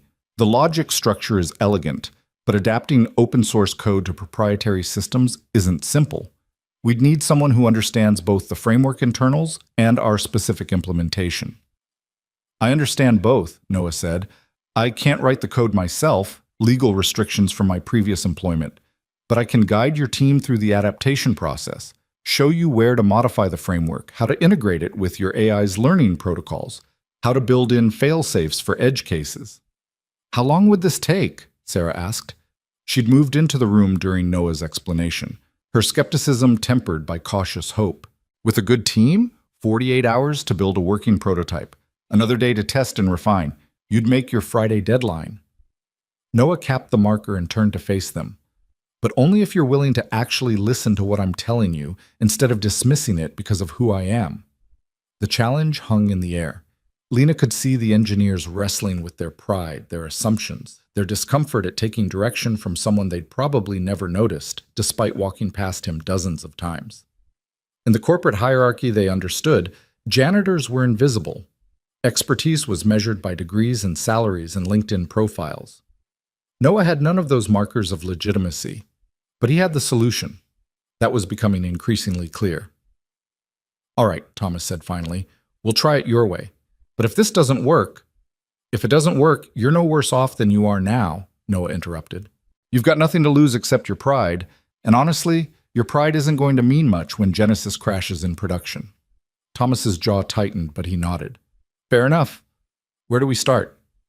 For the next 6 hours, the development lab transformed from a tomb of despair into something that resembled controlled chaos. Noah stood at the whiteboard or moved between workstations, explaining concepts, answering questions, pointing out errors before they became problems. He had a gift for teaching that Lena had seen with the kids at the community center, an ability to meet people at their level of understanding and guide them forward without making them feel stupid. No, look here, he said to one engineer struggling with the framework adaptation. You're trying to force the Arbiter logic to mirror your existing priority system. Don't do that. Let Arbiter work the way it's designed to work, and adjust your AI protocols to communicate in terms Arbiter understands. You're trying to teach it English when you should be learning its language. The engineer stared at his screen, then suddenly his expression cleared. Oh, that's actually brilliant. If we restructure the AI requests as resource allocation queries instead of priority flags, exactly. Now you're thinking like the system instead of thinking at the system. Lena watched from the doorway, fielding calls and emails, but unable to tear herself away completely. There was something magnetic about watching Noah work, seeing him come alive in a way that cleaning offices could never allow. This was who he was supposed to be. This was the life that had been stolen from him by an industry that valued loyalty over integrity. Around noon, Marcus Chen appeared at Lena's elbow, his expression troubled. "We need to talk about the security footage." Lena had almost forgotten. The video of Noah accessing her laptop in the middle of the night, the evidence that had seemed so damning yesterday. With everything happening, it felt like a problem from another lifetime. "Not now, Marcus." "Lena, this can't wait. I've reviewed more footage. He's been accessing multiple executive computers, not just yours. Whatever he's doing, it's systematic. And now you've brought him into our most sensitive development project?" Marcus lowered his voice. "I don't care how brilliant he is. This is a security breach." "Give me until end of day," Lena said. "I'll talk to him and get an explanation." "And if the explanation is that he's stealing proprietary information, then we'll deal with it. But Marcus, look at him." She gestured toward the lab where Noah was explaining something to Thomas, using hand gestures to illustrate system architecture. "Does that look like a corporate spy to you?" "The best ones never do," Marcus said darkly. "End of day, Lena. Then this goes official." He left, and Lena felt the weight of another clock ticking down. She had until tonight to solve multiple impossible problems, save Genesis, clear Noah's name, and somehow make sense of why a man who'd lost everything because of his integrity would risk it all again by stealing corporate data. By 4 p.m., the engineering team had made more progress than they'd managed in the previous 2 days combined. The Arbiter framework was loading, integrating with Genesis's core systems in ways that looked promising. Error logs that had been screaming with conflicts were starting to quiet. It wasn't solved yet. There were still bugs to fix, edge cases to account for, stress tests to run. But for the first time since the crisis began, Lena could see a path to success. "Take a break," she told the team. "Order dinner, get some air, come back in an hour. We're going to be here late, so pace yourselves." The engineers scattered, grateful for respite. Noah remained at the whiteboard, staring at his diagrams with the focused intensity of someone checking their work for errors. Lena approached carefully. "You did good today," she said. "The team is listening now." "Some of them. Thomas still thinks I'm a fraud who got lucky. I can see it in the way he double-checks everything I say." Noah didn't sound offended, just tired. Can't blame him. In his position, I'd be skeptical too. "I need to ask you something, and I need you to be honest with me." Noah turned to face her, immediately wary. "About what?" "Security footage shows you accessing my laptop. Multiple times over the past month, middle of the night, always when the building was empty. You knew my password, or you bypassed it somehow." Lena kept her voice neutral, non-accusatory. "I need to know what you were doing." Something flickered across Noah's face, not guilt exactly, but something close to it. He was quiet for a long moment, seeming to wrestle with how much to say. Finally, he pulled out his phone and opened a folder of photographs. He handed the phone to Lena without comment. The images showed computer screens displaying code, specifically code from Tech Vanguard's security infrastructure. But interspersed with the code screenshots were other images, vulnerabilities, backdoors, security flaws that would make any IT professional's blood run cold. Noah had documented dozens of critical weaknesses in the company's systems, each one carefully annotated with notes about potential exploits and recommended fixes. "You were auditing our security," Lena breathed. "Why?" "Because I saw the same patterns I saw at Cyberdyne," Noah said quietly. "Your company is growing so fast that security is an afterthought. Everyone's focused on development, on features, on beating competitors to market. Nobody's thinking about what happens when bad actors find the holes you've left open. I started noticing them while I was cleaning. Passwords on sticky notes, unlocked computers, sensitive data left visible on screens, so I started looking deeper. By accessing executive computers without permission. I couldn't exactly file a formal security report. I'm a janitor. Nobody would have listened. And by the time I realized how bad it was, I knew I had to document everything before I said anything, because otherwise it would just be my word against the company's interests." Noah took his phone back, his expression grim. You've got 3 separate entry points where someone with moderate skill could access your entire customer database. Your AI development servers have authentication protocols that could be bypassed by a first-year computer science student.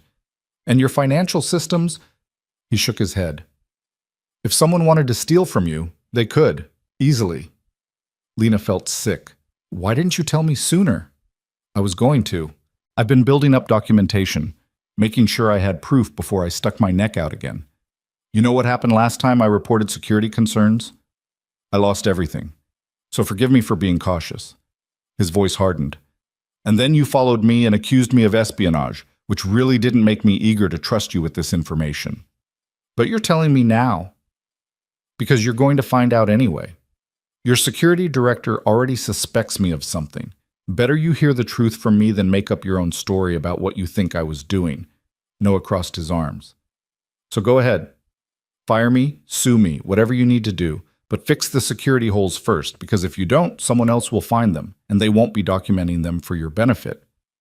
Lena looked at the photos again, understanding slowly crystallizing. Noah had risked his job, his safety, potentially his freedom, to protect a company that had already shown him what happened to whistleblowers. He'd done it quietly, methodically, building an ironclad case before saying anything, because he'd learned from past mistakes that good intentions meant nothing without proof. You're not fired, she said. You're promoted. Noah blinked. What? I'm creating a new position, Chief Security Architect. You'll lead a full audit of our systems, implement fixes for every vulnerability you've found, and build a security culture in this company that actually means something. Lena's mind was already racing ahead, seeing possibilities. We'll work around your Cyberdyne restrictions, consulting role, not direct coding. You'll guide a team of engineers who do the implementation. You can't be serious. I'm completely serious. Noah, you just saved our flagship product. And now you're telling me you've been protecting our company for months without anyone asking you to. You're exactly the kind of person who should be in a leadership role. I'm a janitor with a blacklisted past and legal restrictions that make me unemployable in this industry, Noah said flatly. Your board will never approve this. Your investors will think you've lost your mind.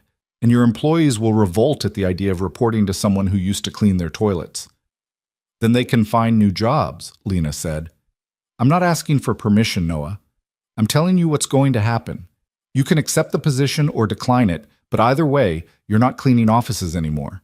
You've proven you're worth far more than that. I don't want your charity. This isn't charity. This is me recognizing talent and refusing to waste it. Lena met his eyes.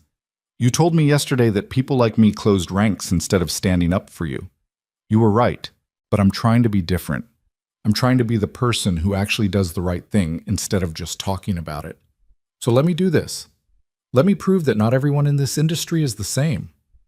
Noah studied her face, searching for something. Sincerity, maybe, or hidden motives. Whatever he saw must have been enough, because his rigid posture softened slightly. There's something you should know, he said quietly. The security vulnerabilities I found, some of them are being actively exploited. I found evidence of unauthorized access in your financial systems 3 weeks ago. Someone's been siphoning small amounts of money. Nothing dramatic enough to trigger alerts, but consistent. I haven't been able to trace who, but it's happening. The revelation hit Lena like a physical blow. Corporate theft on top of everything else. How much are we talking about? Maybe 50,000 over the past 6 months. Small transfers disguised as routine operational expenses. Whoever's doing this knows the system well enough to hide in the noise. It could be anyone. Employee, contractor, someone external who gained access. I have a suspect, Noah said, but I need to verify before I make accusations. Give me 3 days and full access to your financial systems, and I'll give you a name. Lena should have been angry at the theft, at the vulnerability, at how long this had apparently been going on without detection. Instead, she felt something almost like relief. Noah had been protecting them all along, even when he had every reason not to, even when they'd given him nothing but minimum wage and suspicion in return. You have full access, she said, whatever you need. But Noah, thank you for caring about this company more than it deserved. I don't care about the company, Noah said. I care about not letting criminals get away with it. There's a difference. Before Lena could respond, her phone erupted with calls. Sarah, Thomas, 3 board members, her head of operations, everyone calling at once with the same message. Genesis had just passed its first successful stress test. The Arbiter integration was working. They might actually make the deadline. The development lab exploded into celebration when Lena returned with the news. Engineers who'd been dead on their feet 30 minutes ago were suddenly energized, high-fiving, laughing with the giddy relief of people who'd been staring at failure and just glimpsed survival. Thomas actually hugged Sarah, then looked embarrassed and immediately busied himself with his keyboard. Noah stood apart from the celebration, watching with a small, satisfied smile. He'd done this, given them the solution, guided them through implementation, turned certain disaster into probable success. But he wasn't part of their world, wasn't included in their victory. He was still the janitor who'd gotten lucky with one good idea. Lena crossed the room and pulled Noah into the circle. "This happened because of you," she announced to the team. "All of you did brilliant work today, but we wouldn't have gotten here without Noah's expertise. So when we're celebrating Genesis's launch next week, remember who made it possible." The engineers applauded, some enthusiastically, others more reservedly, still uncomfortable with the social dynamics of celebrating someone they dismissed hours earlier. But it was a start. Recognition where recognition was due. "We still have 3 days of work ahead of us," Thomas said, ever the pragmatist. "The prototype works, but we need to refine it, test edge cases, make sure it scales. Noah, if you're willing to stay on as consultant through launch..." "I'm here," Noah said, "but I need to leave by 10 p.m. every night. I have other commitments." "The community center," Lena said. "Your students." Noah nodded. "They come first, always." Thomas looked like he wanted to argue. Launch week demanded all-hands dedication, long hours, sleeping at the office if necessary. But Lena caught his eye and shook her head. Noah's boundaries were non-negotiable. If he said the kids came first, then the kids came first. "We'll work around your schedule," Thomas agreed reluctantly, "as long as you're available during business hours." "I'll be here at 6 a.m., Noah said. "That gives us 16 hours a day. Should be enough." The team returned to work with renewed energy, refining the Arbiter integration, hunting for bugs, preparing for the battery of tests that would determine whether Genesis lived or died. Lena watched them for a few more minutes, then stepped out to make calls she'd been avoiding, the board members who would demand explanations, the investors who needed reassurance, the manufacturers who were waiting for final specifications. But first, she called Marcus Chen and told him to stop the security investigation. She explained about the audit Noah had been conducting, the vulnerabilities he'd found, the theft he'd uncovered. Marcus was skeptical until she sent him the documentation Noah had compiled. Then he was horrified. "This is bad, Lena. If this gets out, it won't. We fix it quietly, we find the thief, and we implement Noah's security recommendations. Nobody outside this conversation needs to know how exposed we were." "You're going to trust him after he hacked into executive computers?" "He didn't hack anything. He used passwords people left written down on sticky notes or walked past unlocked computers. Our security was so lax that a janitor could compromise it without any sophisticated tools. That's not his fault. It's ours." Lena paused. "And Marcus, I'm making him chief security architect. He reports directly to me, and he has my full authority to implement whatever changes he deems necessary." The silence on the other end of the line stretched so long that Lena thought they'd been disconnected. Finally, Marcus said, "You're going to get destroyed for this. The board, the investors, the employees, nobody's going to accept a janitor in executive leadership. Then I'll deal with the consequences. But I'm not letting talent go to waste because of arbitrary hierarchies.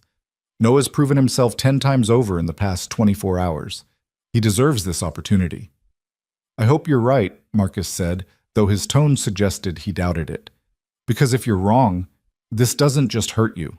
It hurts the entire company." Lena ended the call and leaned against the wall, suddenly exhausted.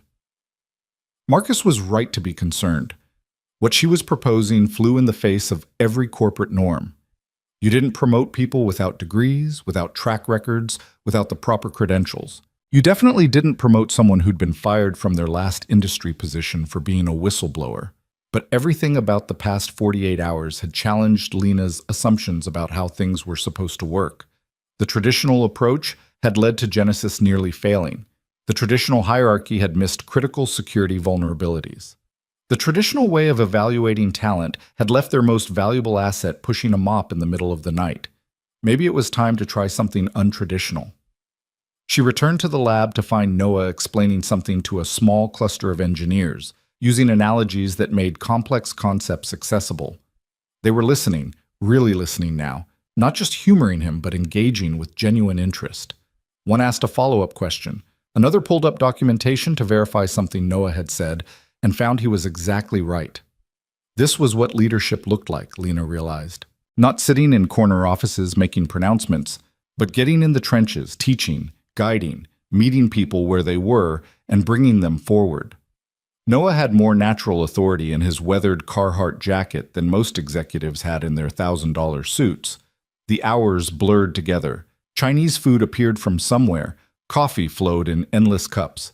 The engineers worked with the focused intensity of people who could see the finish line and were determined to reach it. Noah moved between them like a conductor managing an orchestra, keeping everyone synchronized, catching problems before they cascaded, offering encouragement when frustration mounted. At 9:30, he stood and stretched. "I need to go. Students will be arriving in 30 minutes. "You're really leaving?" one of the younger engineers asked, surprised. "We're so close, and you'll get closer without me hovering. You know what you're doing now. Trust yourselves." Noah pulled on his jacket. "I'll be back at 6 a.m. If you run into problems overnight, document them clearly, and we'll address them in the morning." He left without ceremony, just a quiet exit that felt wrong, given what he'd contributed. Lena followed him to the elevator. "I meant what I said earlier," she told him, "about the position, Chief Security Architect. I'm making it official tomorrow." Noah pressed the button for the ground floor. "You'll regret this. Promoting me causes you political problems you don't need." "Probably, but I'll regret not doing it more." The elevator descended in silence for a moment. Then Lena said, "Can I ask you something? Why do you care about those kids so much? You work 3 jobs, you barely sleep. You could use that time to rest or rebuild your own life. Why give it to them?" Noah was quiet, watching the floor numbers count down. When he finally spoke, his voice was soft with old pain. "My daughter was 13 when everything fell apart. Smart kid, brilliant, really. She loved computers, loved coding, wanted to be an engineer like her dad. And then I lost my job, lost our house, lost everything. We ended up in a neighborhood a lot like the one where I teach now. She went to an underfunded school where they didn't even have a computer lab, where teachers were overwhelmed and resources were non-existent. She stopped talking about being an engineer, started talking about just getting through high school, maybe getting a job at a restaurant or retail store." He paused, jaw working as if the words were physically difficult to produce. "I watched her dreams die because I couldn't provide the opportunities she needed, because the system failed her the same way it failed me. And I couldn't do anything about it. I was working 80 hours a week just to keep us fed. By the time I stabilized enough to help her, she'd given up. Now she's 19, working at a grocery store, no plans for college, no interest in technology. I lost her to poverty and exhaustion." The elevator reached the ground floor, but neither of them moved. "I teach those kids because I can't get my daughter back," Noah said. "But maybe I can save someone else's kid. Maybe I can make sure they don't give up on their dreams just because they were born in the wrong zip code. It's not charity, Lena. It's penance." The doors opened and he walked out, leaving Lena standing alone in the elevator with tears burning behind her eyes. She'd thought she understood what drove Noah, but she'd been wrong. It wasn't altruism or nobility or any of the other sanitized motivations she'd assumed. It was grief and guilt transformed into action, the desperate need to fix in others what he couldn't fix in himself. She rode the elevator back up, but instead of returning to the development lab, she went to her office and sat in the dark, looking out at the city lights. Somewhere down there, Noah was teaching students who didn't know how lucky they were to have him. Somewhere down there, his daughter was working a minimum wage job, her potential unrealized because the system had failed her at a crucial moment. And up here, in her glass tower, Lena was part of that same system. She'd benefited from it, climbed through it, become successful by playing its rules. But what had it cost? Who had she left behind in her ascent? How many Noahs had she overlooked? How many brilliant minds had she dismissed because they didn't fit her narrow definition of talent? Her phone buzzed with another update from the development lab. Testing was going well. Genesis was stabilizing. They were going to make it. She should have felt relieved. Instead, she felt the weight of how close they'd come to failure, and how it had taken someone the industry had discarded to save them. Noah had been invisible to everyone at Tech Vanguard, just the quiet man who emptied their trash and vacuumed their floors. How many other invisible people were out there, full of knowledge and capability, dismissed because they didn't have the right credentials or the right connections? Lena pulled up her calendar and started drafting an email to her executive team. She would announce Noah's promotion tomorrow, and she would do it in a way that made clear this wasn't a publicity stunt or a token gesture.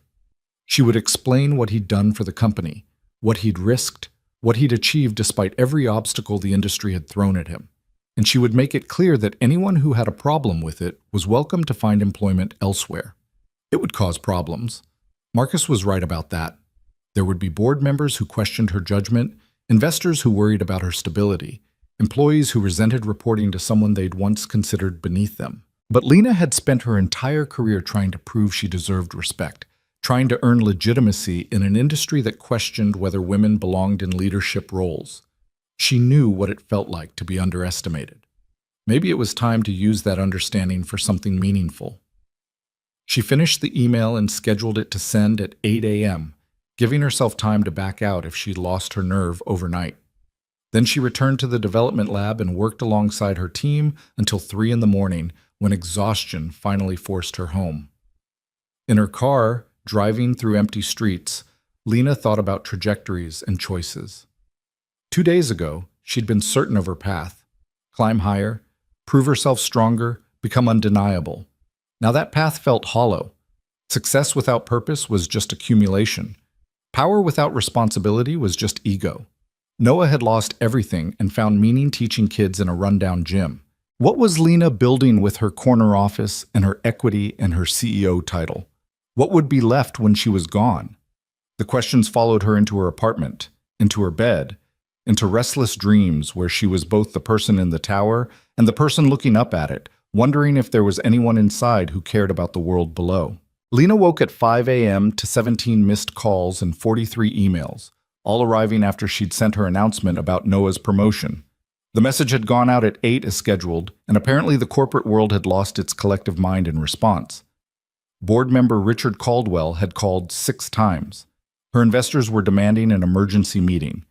3 senior executives had submitted carefully worded emails that basically asked if she'd suffered a mental breakdown. She lay in bed scrolling through the messages, her stomach churning. This was worse than she'd anticipated. Richard's final voicemail was particularly venomous. "Lena, I don't know what game you're playing, but promoting a janitor to executive leadership makes this company look like a circus. Call me back immediately, or I'm convening an emergency board meeting to discuss your fitness as CEO." So much for having time to build support for the decision. The backlash was immediate and fierce, exactly as Marcus had predicted.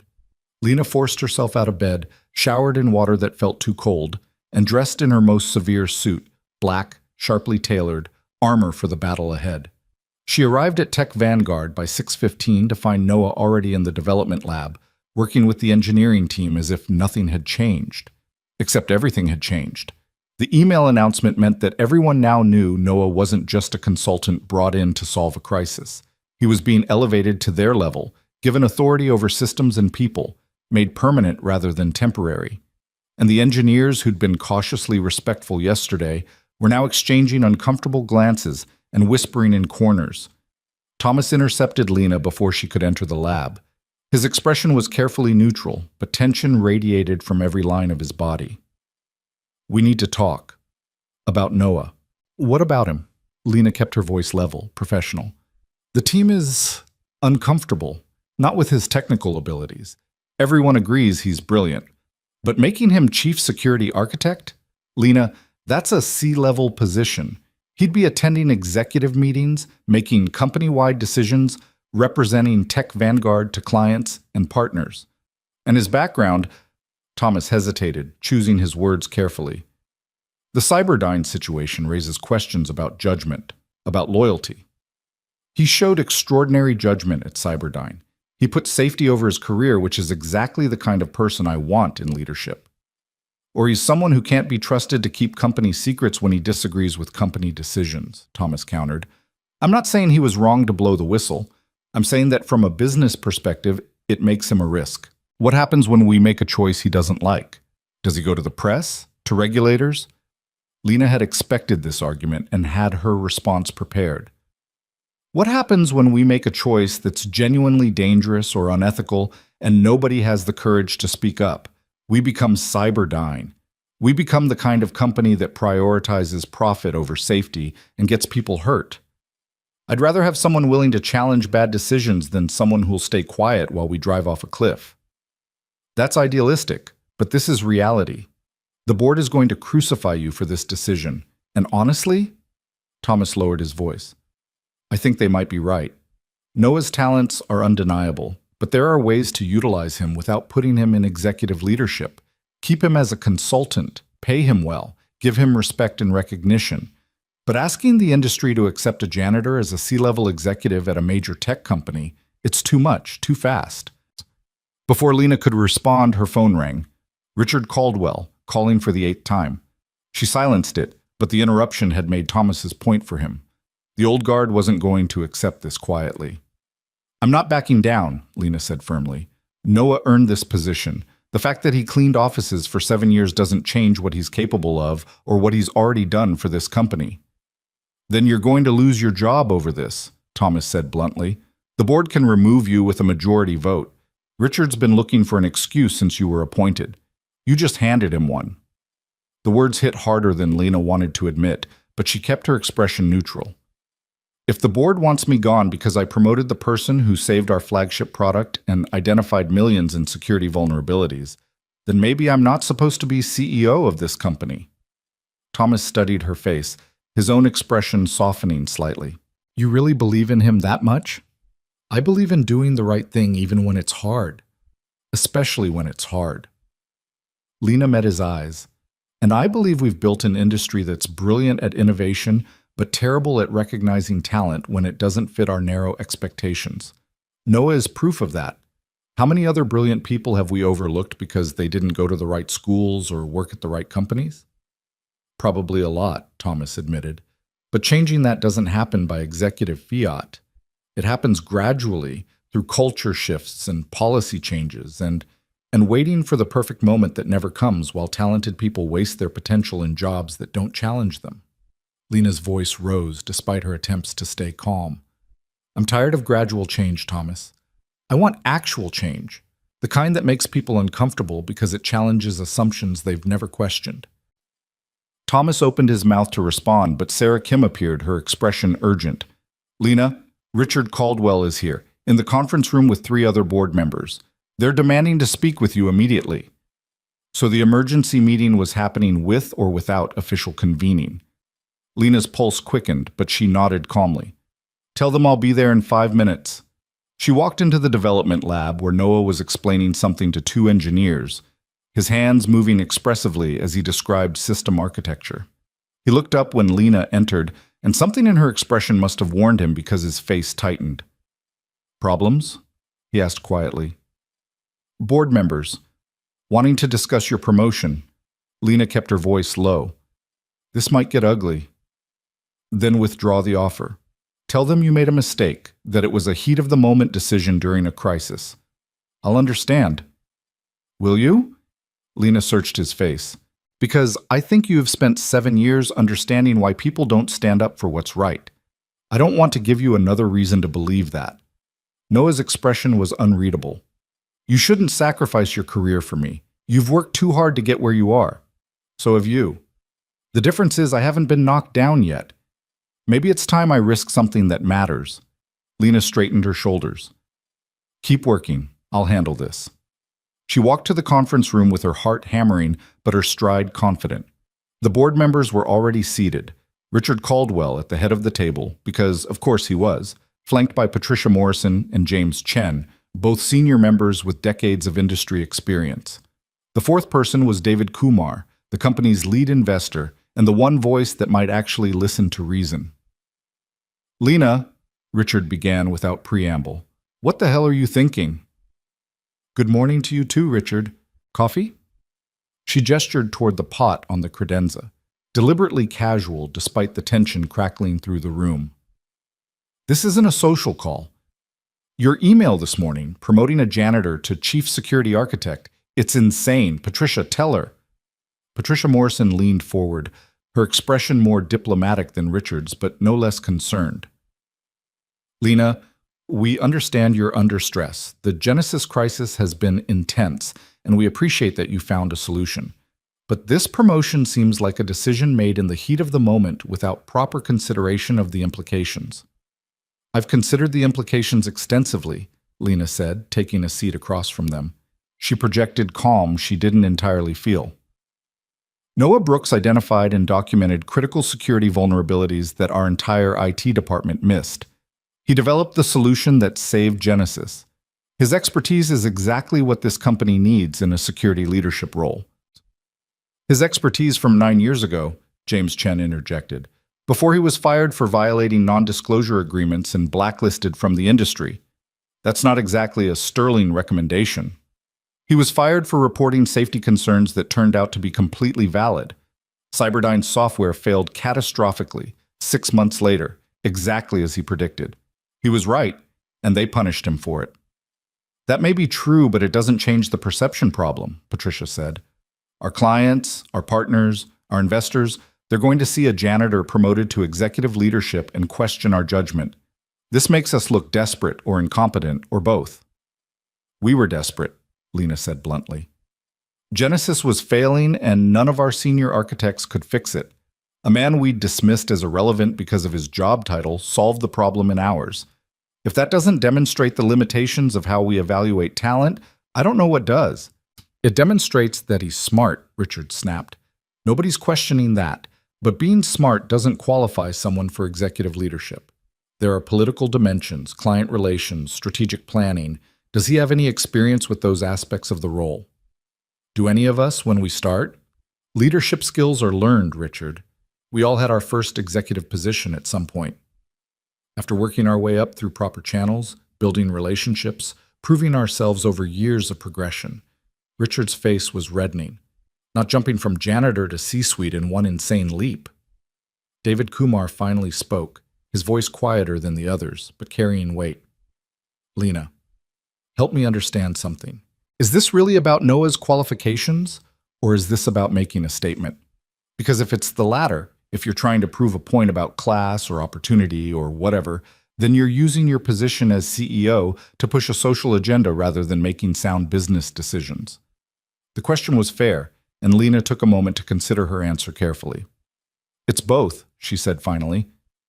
Yes, Noah is qualified. His technical expertise is unquestionable, his work ethic is exceptional, and his ethical standards are higher than most people I've met in this industry. But yes, I'm also making a statement. The talent exists in places we haven't been looking, and we're hurting ourselves by maintaining arbitrary barriers based on job titles and past employment. Arbitrary barriers like education and professional experience? Patricia's tone was sharp. Those aren't arbitrary, Lena. They're how we ensure competence and professionalism. Noah has both. He has a master's degree in computer science from MIT and 15 years of professional experience before Cyberdyne. He's more educated than half our executive team. The revelation landed like a bomb. The board members exchanged glances, their certainty wavering. That wasn't in his employment file, James said slowly, because he applied for a custodial position. Why would he include his graduate degree on an application to be a janitor? He was blacklisted from the industry, needed any job he could get, and knew mentioning his real background would raise questions he couldn't afford to answer. Lena leaned forward. The point is, we had a brilliant MIT-educated systems architect cleaning our toilets for 7 years and none of us noticed. That should terrify all of you, because it means we're terrible at recognizing talent. How many other people like Noah are we missing? Richard recovered first, though he looked shaken. Even so, the optics are disastrous. The press will have a field day with this. Tech CEO promotes janitor to executive role. It sounds like a publicity stunt. Then we control the narrative, David Kumar said, speaking up again.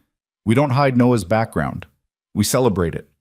We tell the story of how someone with exceptional qualifications ended up in custodial work because of industry blacklisting, and how we recognized his value when others didn't. It becomes a story about second chances and meritocracy rather than desperation. Lena felt a spark of hope. If David was thinking strategically rather than just objecting, she might have an ally. That could work, Patricia admitted reluctantly, if we frame it correctly. But Lena, you need to understand the risk you're taking. If Noah fails in this role, if he makes mistakes or can't handle the pressures of executive leadership, it reflects on you. The board will see it as evidence of poor judgment. I'm willing to take that risk. And if we're not? Richard's voice was cold. Lena, you're a talented executive with a bright future, but you're also inexperienced as a CEO. This company needs stable, predictable leadership, especially as we approach the Genesis launch. If you're going to make controversial decisions that put your position at risk, we need to seriously consider whether you're ready for this role. There it was, the threat she'd been expecting. Fall in line or face removal. Lena had a choice to make, and it needed to happen now. She could back down, withdraw Noah's promotion, maintain her position as CEO and continue building her career, or she could hold firm and potentially lose everything she'd worked for. She thought about Noah in that gymnasium, teaching kids who reminded him of his daughter. She thought about how he'd risked everything at Cyberdyne to report safety concerns, and how the industry had crushed him for it. She thought about the person she wanted to be versus the person she'd been becoming, someone who calculated risk and reward, who prioritized her own advancement over doing what was right. Then I guess you have a decision to make, Lena said quietly, because I'm not withdrawing the promotion. Noah earned it, and I'm not punishing him for industry bias and class prejudice disguised as professional standards. If the board wants to remove me for that decision, call the vote. But I'm not backing down. The silence that followed was suffocating. Richard looked like he wanted to explode. Patricia seemed torn between respect and frustration. James was inscrutable. David Kumar studied Lena with an expression that might have been approval or might have been calculation. We need to discuss this privately, Richard said finally. Lena, step out. We'll call you back in 15 minutes. Lena left the conference room on shaking legs, but kept her expression neutral until the door closed behind her. Then she leaned against the wall and pressed her palms against her eyes, trying to steady her breathing. She'd just put her career on the line for someone she'd met 3 days ago. It was either the bravest or the stupidest thing she'd ever done, and she wouldn't know which until that door opened again. Sarah found her in the hallway. How bad is it? They're deciding whether to fire me. Jesus, Lena. Sarah looked stricken. Is this really worth it? Worth losing everything you've built? I don't know, Lena admitted. Ask me in 15 minutes. She returned to the development lab where Noah was still working, though she could tell from the tension in his shoulders that he knew something was wrong. The other engineers were studiously avoiding looking at either of them, the awkwardness palpable. They're deliberating, Lena said quietly, approaching Noah's workstation, about whether to fire me for promoting you. Noah closed his eyes briefly. I told you this would happen. You did. You were right. Congratulations on being right. Lena surprised herself by laughing, slightly hysterical. I might be unemployed in 10 minutes. That's got to be some kind of record for a CEO. It's not too late. Go back in there. Tell them you reconsidered. Stop, Lena interrupted. Stop trying to give me an exit. I made my choice, Noah. I'm living with it. She sat down next to him, suddenly exhausted. Can I ask you something? Was it worth it? Losing everything at Cyberdyne to do the right thing? Noah was quiet for a long moment. I lost my career, my marriage, my financial security. My daughter grew up in poverty because I wouldn't stay quiet. So no, in a lot of ways it wasn't worth it. The cost was too high. But you'd do it again. Yeah, I would. He met her eyes. Because living with myself after staying silent would have been worse than any of the consequences I faced. Some prices are too high, even when you're the one paying them. That's what I thought, Lena said. She felt strangely calm now, the anxiety replaced by a kind of clarity. If they fire me, I'll land somewhere. People always do. But if I back down now, if I let fear make my decisions, I'd have to live with knowing I chose my career over integrity, and I don't think I could. You're a better person than most people in this industry, Noah said softly. Better than I expected when you followed me that first night. Low bar to clear. Fair point. He almost smiled. For what it's worth, thank you.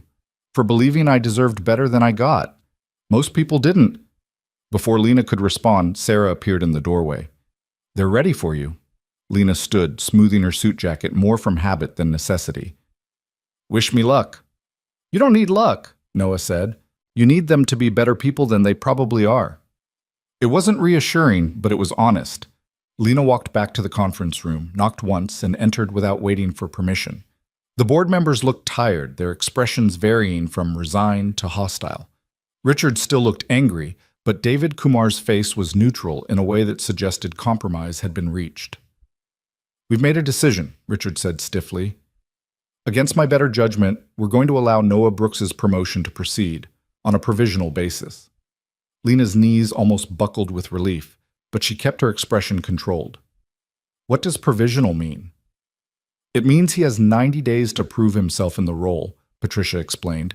We'll evaluate his performance, his integration with executive leadership, his ability to handle the responsibilities of the position. If he succeeds, the promotion becomes permanent. If he struggles, we reassess without prejudice. That's fair, Lena said, though she knew 90 days was barely enough time to settle into any new position, much less one as complex as chief security architect. But there are conditions, David Kumar added. Noah reports directly to you, not to the board. That makes you personally responsible for his performance and behavior. Any mistakes he makes reflect on your judgment as CEO. Additionally, we want regular updates on the security audit he's conducting, and we expect him to present his findings and recommendations to the full board. He can do that. And one more thing, Richard said, his voice hard. If this becomes a PR disaster, if the press coverage damages the company's reputation or client confidence, we revisit this decision immediately. No 90-day grace period. Am I clear? Perfectly clear. Lena met his eyes steadily. Anything else? Yes. Don't make us regret this, Patricia said. We're taking a significant risk by supporting you on this. Don't prove us wrong. Lena left the conference room feeling like she'd just survived a car crash, shaky but intact. She made it halfway back to the development lab before the adrenaline wore off, and her legs went weak. She ducked into an empty office and sat down hard in a chair, pressing her palms against her face. She'd won. Barely, provisionally, with so many conditions it hardly felt like victory, but she'd won. Noah's promotion would proceed. She was still CEO, for now. But the cost of that victory was becoming clear. Richard would be watching for any excuse to remove her. The other board members would be second-guessing every decision she made. And Noah would be under scrutiny that would make most people crack under the pressure. She'd gambled both their careers on the belief that talent and integrity mattered more than credentials and convention. Now they had 90 days to prove she'd been right. Lena returned to find Noah exactly where she'd left him, though he looked up the moment she entered. The question in his eyes was clear. You're officially Chief Security Architect, she said. Provisional appointment, 90-day evaluation period, approximately 17 conditions attached. But you're in. Something flickered across Noah's face. Relief, anxiety, disbelief. What did you have to promise them? That I'd personally guarantee your performance and take responsibility for any mistakes you make. So no pressure, but my career is now tied directly to whether you succeed in this role. That's insane. You barely know me. I know enough. Lena pulled up a chair beside him. I know you're brilliant, ethical, and dedicated. I know you care more about doing things right than doing things easily. And I know you've survived 7 years of poverty and prejudice without losing those qualities. That's more than enough. Noah shook his head slowly.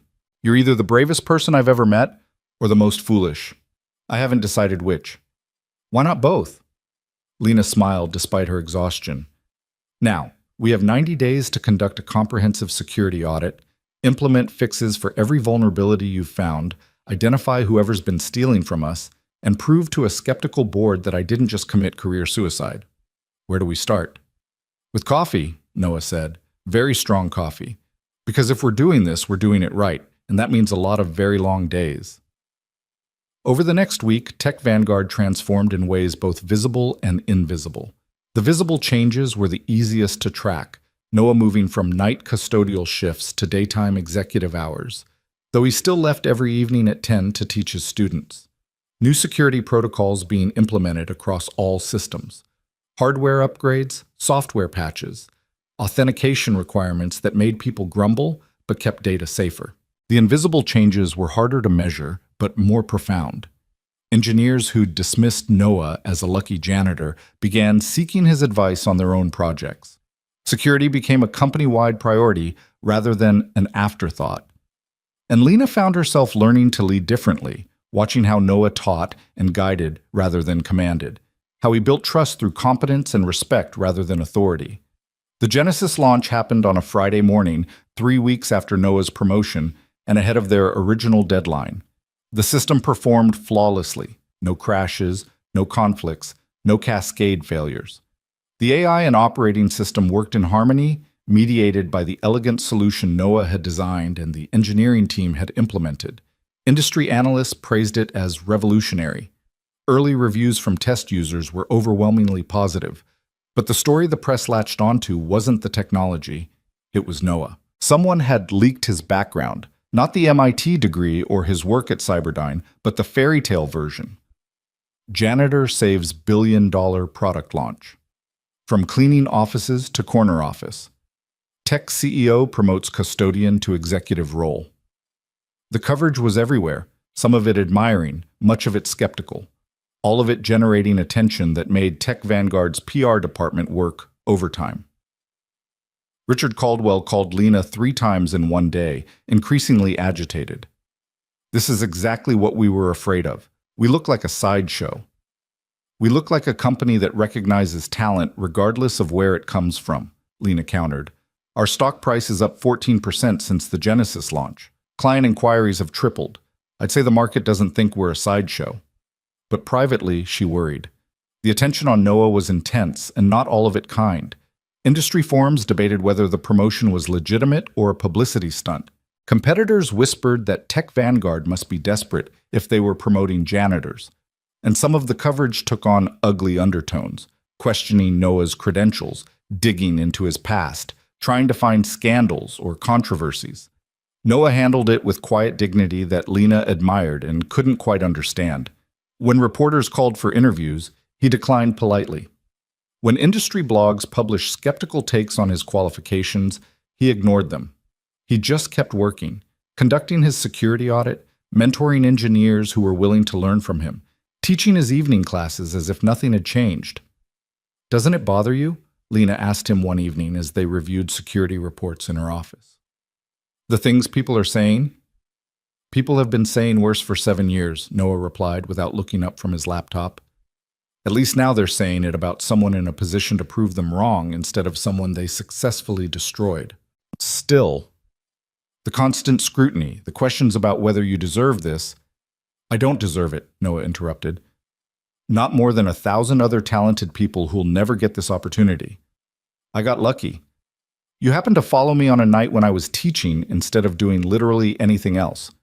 You happened to be desperate enough to take a chance on me. Luck isn't the same as deserving. That's not true. You earned this by being brilliant and refusing to compromise your integrity." "Lena, can I be honest with you about something?" Noah closed his laptop and looked at her directly. "I appreciate what you've done, more than I can express. But don't turn me into a symbol. Don't make this about redemption or second chances or proving the system wrong. I'm just a guy doing a job. That's all I want to be." "But you're not just a guy doing a job. Whether you want it or not, you've become a symbol. People are watching to see if this works, if someone from your background can succeed in this world." "I know, and the weight of that is crushing." Noah's voice was quiet but strained. "Every decision I make, every mistake, every moment of uncertainty, it's not just about me anymore. It's about whether someone like me deserves to be here. The pressure of representing everyone who's ever been overlooked or dismissed or told they don't belong. Lena, I can barely breathe under that weight." The raw honesty of the admission caught Lena off guard. She'd been so focused on the political battle of getting Noah promoted, on defending the decision to the board and the press that she hadn't fully considered the psychological burden she'd placed on him. "I'm sorry," she said quietly. "I didn't think about how that would feel." "I know you didn't, and I'm not blaming you, but I need you to understand. I can't be your proof of concept. I can't be the example that validates your belief in meritocracy or second chances. I'm going to make mistakes, and when I do, people are going to use them as evidence that people like me don't belong here. And I need to know that when that happens, you're not going to regret this." "I won't regret it," Lena said firmly. "Mistakes are part of learning any new role. The standard you're held to shouldn't be perfection. It should be the same standard we hold everyone else to. Except we both know I'm not being held to the same standard. I'm being held to a higher one because I didn't come up the traditional way. One major mistake and people will say it proves I wasn't qualified." He was right, and Lena hated that he was right. The unfairness of it burned in her chest, that Noah had to be twice as good to be considered half as legitimate, that his mistakes would be magnified while others' errors were dismissed as learning experiences. "Then we make sure your first 90 days are flawless," Lena said. "We document every success. We build an airtight case for your value to the company. And when the evaluation period ends, the board won't have a choice but to make your position permanent." Noah smiled, but it didn't reach his eyes. "You're an optimist. I'd forgotten what that looked like." Over the following weeks, they built that case together. Noah's security audit uncovered not just the vulnerabilities he'd already documented, but dozens more, some of them critical enough to make Lena's blood run cold. He presented his findings to the board with quiet authority, walking them through each weakness and his proposed solution. His implementation timeline was aggressive but achievable. His budget requests were reasonable and well justified. Even Richard Caldwell had to admit the audit was thorough and professionally executed. Even Patricia Morrison acknowledged that Noah's security recommendations were exactly what the company needed. The skepticism was still there, but it was being replaced, slowly, grudgingly, with respect. And then, 6 weeks into Noah's 90-day evaluation period, everything fell apart. The crisis began with a single email that arrived at 2:15 on a Wednesday afternoon. Marcus Chen forwarded it to Lena with the subject line, "We have a serious problem." The email was from a journalist at TechCrunch requesting comment on allegations that Noah Brooks had accessed confidential client data without authorization and had shared proprietary Tech Vanguard information with outside parties. The journalist claimed to have documentation proving Noah had violated multiple security protocols and company policies. They were running the story in 24 hours with or without Tech Vanguard's response. Lena's hands went cold as she read the message twice, then a third time, hoping the words would rearrange themselves into something less catastrophic. They didn't. She called Marcus immediately. "Tell me this isn't real," she said when he answered. "I wish I could." The journalist sent screenshots, access logs showing Noah's credentials being used to pull client files, email records that appear to show him sending proprietary code to an external address. "Lena, if this is legitimate, it's a fireable offense at minimum. At worst, it's corporate espionage, and we're looking at criminal charges." "Noah wouldn't do this. There has to be another explanation." "I hope you're right, because if you're not, the board is going to crucify both of you. Richard's already calling for an emergency meeting." Marcus paused. "Where's Noah now?" "In his office, I think, working on the security audit." "Get him. We need to look at this together before the board gets involved." Lena found Noah exactly where Marcus had guessed, surrounded by monitors displaying security logs and system diagrams. He looked up when she entered, and whatever he saw in her face made him stand immediately. "What happened?" "We need to go to Marcus's office. Now." Lena's voice was tight. "There are allegations that you accessed client data without authorization and shared proprietary information externally. A journalist has documentation, and they're running the story tomorrow." Noah's face went pale. "That's not possible. I haven't accessed any client files except as part of the security audit, and I certainly haven't sent anything to external addresses." "Then someone's setting you up, and we need to figure out who and why before this destroys both of us." They went to Marcus's office, where he had the journalist's screenshots displayed across multiple monitors. The evidence looked damning. Access logs with Noah's username and credentials, timestamps showing late-night data pulls, email metadata indicating files sent to an encrypted external server. Everything pointed to Noah systematically stealing client information and company secrets. "This is fabricated," Noah said immediately, studying the logs. "Look at the timestamps. Half of these show me accessing systems at times when I was teaching at the community center. I have 20 witnesses who can verify I was nowhere near a company computer." "Can you prove that definitively?" Marcus asked. "Security footage, phone location data, something concrete?" "The community center doesn't have security cameras, but my students—" Noah stopped, realization dawning across his face. "Wait, look at the access patterns. These queries are too sophisticated, too targeted. Whoever did this knew exactly which files to pull, which systems to access. They have deep knowledge of our infrastructure." "Or they had help from someone with that knowledge," Marcus said carefully. "Noah, I need to ask, is there any way your credentials could have been compromised, passwords written down, computer left unlocked, anything that would give someone access?" "No. I use two-factor authentication on everything, unique passwords for each system, and I never leave my workstation unlocked." Noah moved closer to the monitors, his eyes scanning the logs with increasing urgency.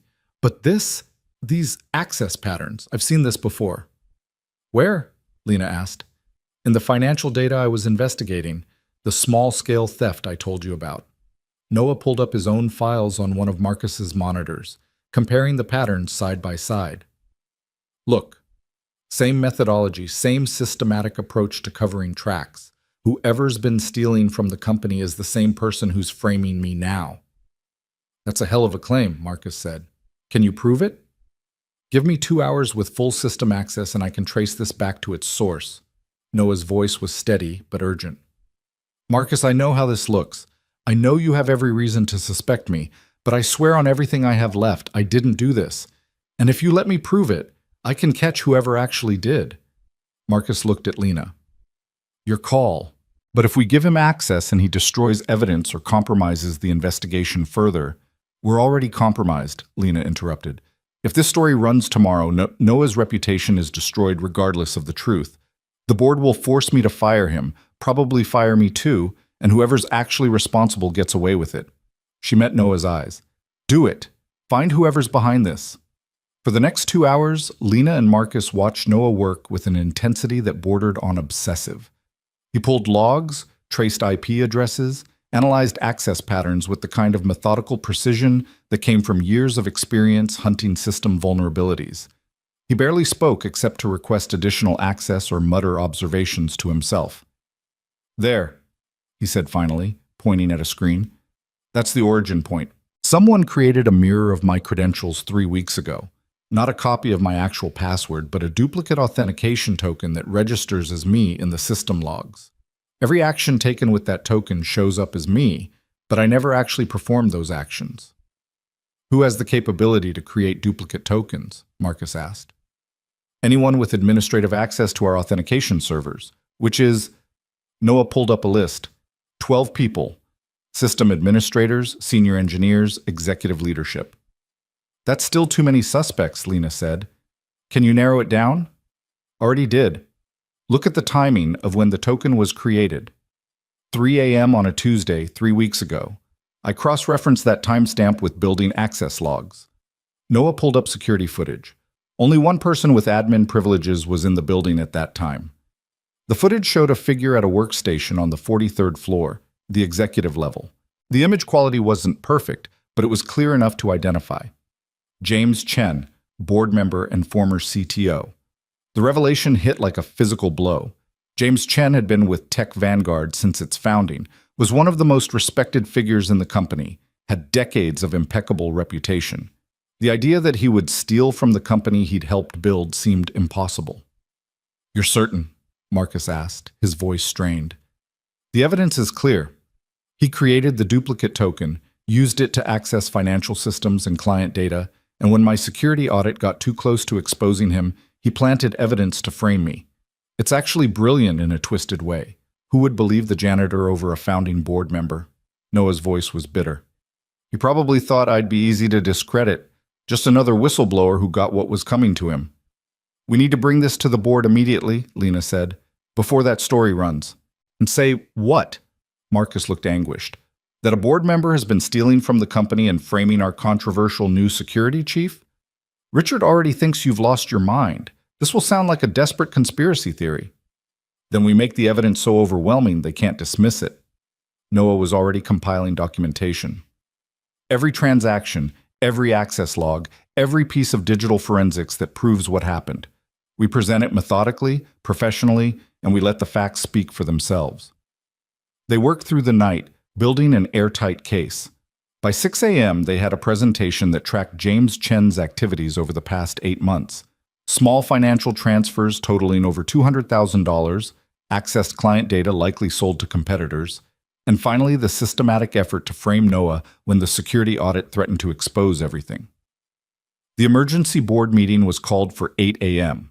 Lena arrived exhausted but determined, Noah beside her carrying the weight of evidence that would either save or destroy them both. Richard Caldwell looked smug, clearly expecting this to be Noah's final humiliation. Patricia Morrison seemed sad, as if disappointed that her faith had been misplaced.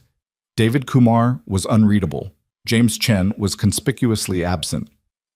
"Where's James?" Patricia asked as they took their seats. "He called this morning," Richard said. "Said he was feeling unwell and couldn't attend. He'll join remotely if needed." "He won't be joining at all," Lena said, "because this meeting is about him." She watched the confusion ripple across their faces as she began the presentation. She walked them through Noah's security audit, the discovery of financial irregularities, the systematic theft that had been occurring for months. Then she showed them the evidence of the frame job, the duplicate credentials, the fabricated access logs, the carefully constructed false narrative designed to destroy Noah's credibility before he could expose the truth. "You're accusing James Chen of corporate theft?" Richard's voice was incredulous. "This is insane, Lena. James is a founder. He's been with this company for 15 years, which gave him intimate knowledge of every system, every security protocol, every weakness he could exploit," Noah said quietly. He pulled up the building access logs. "This is him creating my duplicate credentials. This is him using those credentials to access client data. This is him sending proprietary code to an encrypted server registered to a shell company he controls." He walked them through each piece of evidence with clinical precision, anticipating objections, providing documentation for every claim. The board members' expressions shifted from skepticism to shock to something like horror as the full scope of the betrayal became clear. "We need to call James right now," David Kumar said, his voice hard. "Get his explanation before we proceed." Patricia made the call, putting it on speaker. James answered on the third ring, his voice carefully neutral. "Patricia, I heard there was an emergency meeting. What's this about?" "James, we have evidence suggesting you've been involved in corporate theft and have attempted to frame Noah Brooks for your crimes. We need you to come in and address these allegations immediately." The silence that followed was long enough that Lena thought he might have hung up. Then James laughed, a short, bitter sound. "Of course. The janitor is smarter than I gave him credit for. I should have known better than to underestimate someone who worked at Cyberdyne." The admission hung in the air like smoke. Richard looked like he might be sick. Patricia had gone pale. "Why?" David Kumar asked simply. "You helped build this company. You had equity, salary, respect. Why throw it all away?" "Because equity doesn't pay for medical bills when your wife has cancer," James said, his voice hollow. "Because salary doesn't cover experimental treatments that insurance won't approve. Because respect doesn't keep someone you love alive when they're dying, and the only thing that might save them costs more money than you can imagine." The revelation shifted the atmosphere in the room. James wasn't just a thief. He was desperate. "Your wife is sick?" Patricia's voice was soft with sympathy. "James, why didn't you tell us? We could have helped." "I tried. 2 years ago, I requested a loan against my equity. The board denied it because it would set a precedent. I asked about emergency hardship funds. You said it wasn't company policy to provide them, so I found another way." The bitterness in James's voice was palpable. "And before you judge me, ask yourselves what you would do if someone you loved was dying and you had the ability to save them but not the permission." Lena felt the moral complexity of the situation crash over her. James had stolen from the company, had tried to destroy Noah to cover his tracks. Those actions were wrong, potentially criminal, but the motivation, saving his wife's life, was understandable in a way that made simple condemnation feel inadequate. "What you did was still theft," Noah said, his voice gentle but firm. "And framing me for your crimes endangered innocent people, my students, Lena's career, the company's security. Your pain doesn't justify that." "I know," James said quietly. "I know what I did was wrong. I've known it every day for 8 months, but I'd do it again in a heartbeat if it meant more time with my wife. You can't understand that until you've watched someone you love dying by inches, and the only thing standing between them and survival is money." "How is she?" Patricia asked. "Your wife?" "In remission. The treatment worked. She has a chance now." James's voice broke slightly. "So I got what I wanted. I saved her life. And I'll pay whatever price that requires." Richard found his voice finally. "You'll resign from the board immediately.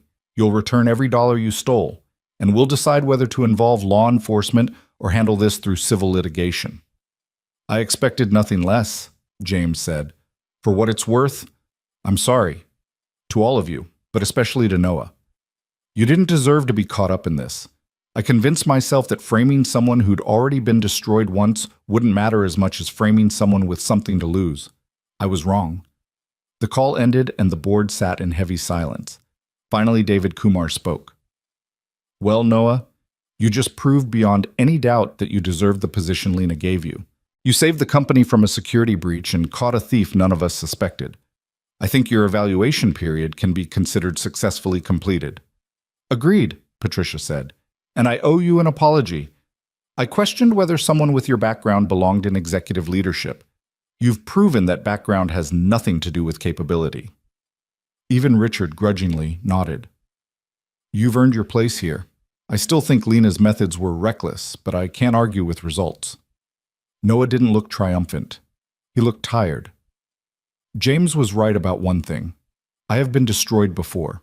I know what it's like to lose everything for making hard choices. And I wouldn't wish that on anyone, even someone who tried to destroy me. "What are you saying?" Lena asked, though she suspected she already knew. "I'm saying that prosecuting James criminally destroys his family along with him. His wife just survived cancer. Does she need to lose her husband to prison on top of that? He stole money, not lives. He can pay it back, resign quietly, and that's punishment enough." "The law doesn't work that way," Richard said. "We have a fiduciary responsibility to shareholders." "The law allows for prosecutorial discretion and private settlements," Noah countered. "We can handle this civilly if we choose to. And I'm choosing to show mercy to someone who showed me none, because I've learned that cycles of destruction don't end until someone chooses to break them." The board members exchanged glances. Finally, Patricia said, "I'll draft a settlement agreement. Full restitution, resignation from the board, legal acknowledgement of wrongdoing, but no criminal charges if he complies fully." "That's more than he deserves," Richard said. "Maybe," Noah agreed, "but it's what I'm willing to live with." The journalist's story never ran.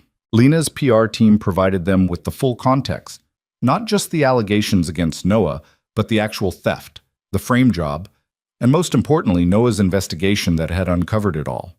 The story that eventually published was completely different. Security chief catches board member in corporate theft ring.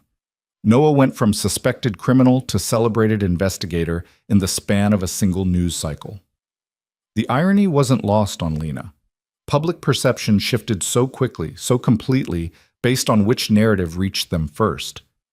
Noah could have been destroyed by false allegations, but instead he emerged as a hero. The randomness of it, how close they'd come to the other outcome, was terrifying. "You should enjoy this," Lena told Noah a week later as they reviewed security implementations in her office. "You were vindicated. The board apologized. Richard Caldwell actually used the words, 'I was wrong about you.' That's practically a miracle." I don't feel vindicated," Noah said. He was looking out the window at the city below, his expression distant. "I feel exhausted and sad for James, for what desperation drove him to, and guilty that my existence in this role caused so much chaos." "You didn't cause anything. James made his own choices."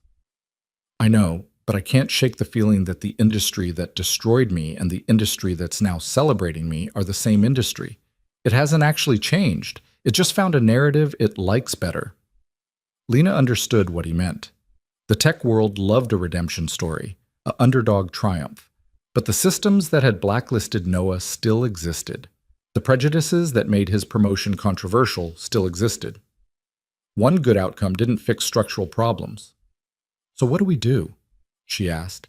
How do we actually create change instead of just good press? Noah turned from the window, and for the first time in weeks, she saw something like hope in his expression. We build the thing I should have asked for instead of the position you offered. We create a real pathway for people who've been shut out, not just feel-good initiatives or diversity statements, but actual programs with resources and commitment. You're talking about expanding the community center program. I'm talking about making it systemic. Tech Vanguard funds technology education centers in underserved neighborhoods across the city. We provide equipment, curriculum, instructors who actually know what they're doing. We create internship pipelines that bring kids from those centers into real positions here.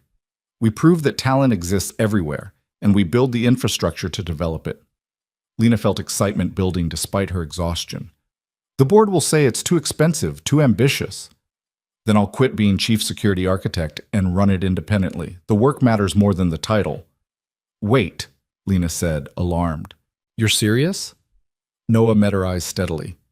I took this position because you made it contingent on helping those kids. But if I can't actually help them, if this just becomes another executive job where I make speeches about opportunity while nothing actually changes, then what's the point? I'd rather go back to cleaning offices and teaching at night than become the symbol of change without the substance. The ultimatum was gentle but absolute. Noah wasn't interested in personal success divorced from purpose. He'd learned that lesson at Cyberdyne, had spent 7 years living it. He wouldn't repeat the mistake. Then we do both, Lena said decisively. You stay as chief security architect and lead the community technology initiative. We make it a company priority, fund it properly, measure success not by press coverage, but by how many kids we actually help. And when the board objects, we make them understand this isn't optional. It's who we are as a company. That's a beautiful speech, Noah said. But speeches don't change systems. Money and commitment do. Then we'll provide both. Noah, you've proven that my instinct to promote you was right. Now let me prove that my instinct to invest in your vision is right too. Over the next month, they built the proposal together, not just a feel-good initiative, but a comprehensive program with clear goals, measurable outcomes, and serious funding. They identified 10 neighborhood community centers that could host technology education programs. They recruited instructors, several of Noah's former students who'd aged out of his program and were now in college or early careers, eager to give back. They established partnerships with local schools to identify promising students. They created an internship track that would bring participants directly into Tech Vanguard positions.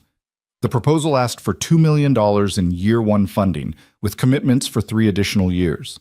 It was ambitious, expensive, and exactly the kind of program that corporate boards typically rejected as too risky or too peripheral to core business. Lena presented it to the board on a cold morning in late November, Noah beside her. She'd learned to read the room by now, Richard's skeptical expression, Patricia's guarded interest, David Kumar's careful attention. They all knew this was important to her, which meant they were looking for reasons to say no without appearing heartless. $2 million is a significant commitment, Richard said when she finished, for a program that doesn't directly benefit the company's bottom line or competitive position. It benefits us by developing talent we can hire, Lena countered. It benefits us by building goodwill in communities we've historically ignored. And it benefits us by proving we actually believe the rhetoric we spout about diversity and opportunity. We already have diversity initiatives, Patricia pointed out. Recruitment programs at universities, mentorship for underrepresented groups. That start too late, Noah interrupted. By the time kids reach university, the gap is already too wide for most of them to bridge. They're years behind in technical knowledge. They lack the confidence that comes from early exposure, and they don't see people like them in the industry, so they don't imagine themselves belonging. We need to intervene earlier, consistently, with real resources. And you think 10 community centers will make a difference? Richard's tone was dismissive. In a city this size, that's a drop in the ocean. Every program that's ever changed anything started as a drop in the ocean, Noah said. 10 centers reach 200 kids. Those 200 kids grow up and become engineers, entrepreneurs, teachers. They create their own drops in the ocean. Change doesn't happen through grand gestures. It happens through sustained commitment to small actions that compound over time. David Kumar leaned forward. What's your personal stake in this, Noah? Beyond the obvious altruism. Noah was quiet for a moment, and Lena saw him wrestling with how much to reveal. Finally, he said, My daughter gave up on technology because I couldn't provide her with opportunities to develop her interest. She's brilliant, but she never got the chance to discover that. I can't get her back. The moment passed, the door closed. But I can make sure other parents don't have to watch their children's potential die from neglect. That's my stake. I'm trying to save kids like she used to be. The honesty landed heavily. Patricia looked moved. Even Richard's expression softened slightly. David Kumar studied Noah with something like respect. All right, David said finally. I'll support the proposal. 1-year funding to start with expansion contingent on documented success. But Noah, you're accountable for this. Regular reports, clear metrics, honest assessment of what's working and what's not. No inflating numbers or painting pretty pictures to justify continuation. I wouldn't insult you with anything less than honesty, Noah said. This matters too much to lie about. The vote passed 4-1 with Richard being the sole dissent. It wasn't unanimous, but it was enough. The Community Technology Initiative would proceed, and Tech Vanguard would become something more than just another tech company chasing profits. As they left the boardroom, Noah grabbed Lena's arm. Thank you for fighting for this, for believing it mattered. Thank you for showing me what actually matters, Lena replied. I thought success meant corner offices and stock options. You've taught me it means something entirely different. The initiative launched in January, starting with the original community center where Noah had been teaching. The difference resources made was immediate and striking. New computers replaced the salvaged machines, proper software licenses enabled students to learn industry-standard tools, reliable internet meant nobody lost work to connection failures. The program expanded to 2 additional centers by February, then all 10 by March. Lena made a point of visiting each location, not for photo opportunities, but to actually understand what was happening. She met Mia, who was now assisting Noah with teaching and talking about studying computer science in college. She met Jamal, whose photography portfolio had earned him a scholarship. She met David, who'd been accepted into a cybersecurity training program. And she met dozens more students whose names she learned, whose dreams she heard, whose potential was finally being recognized. Noah was right. This was what mattered. Not the Genesis launch, or the stock price, or the industry accolades. This was actual change, measurable in kids who now had opportunities they wouldn't have had otherwise. But the most unexpected change was in Tech Vanguard itself.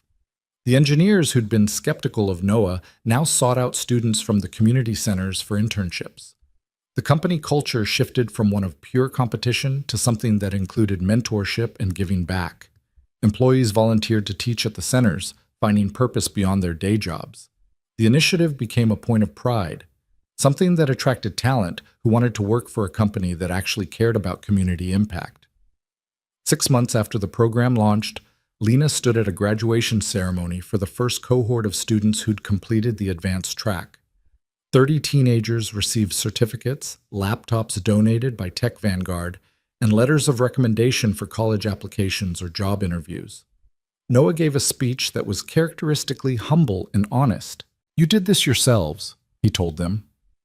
The resources helped, but the work was yours. The late night studying, the frustration when code wouldn't compile, the determination to keep trying when things seemed impossible. That was all you. Don't let anyone diminish what you've achieved or tell you that you only succeeded because of charity. You succeeded because you're talented and hardworking, and you refuse to let circumstances define your limits. Watching the students' faces as they listened to Noah, Lena saw something she hadn't quite understood before. Noah wasn't just teaching them technical skills. He was teaching them to believe in themselves despite a world that told them people from their neighborhoods didn't become engineers. He was breaking cycles of poverty and limited opportunity, not through grand gestures, but through consistent presence and genuine care. After the ceremony, a young woman approached Lena nervously. She was 19 or 20, thin and tired looking, wearing a grocery store uniform under a worn jacket. "Miss Hart?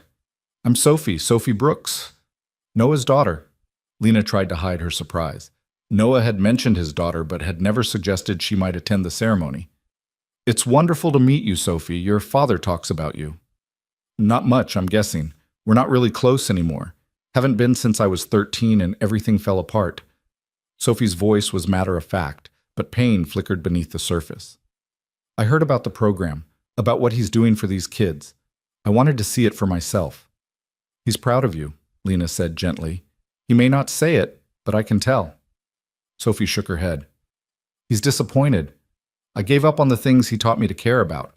I stopped trying when things got hard, and now I'm working minimum wage with no plan and no future.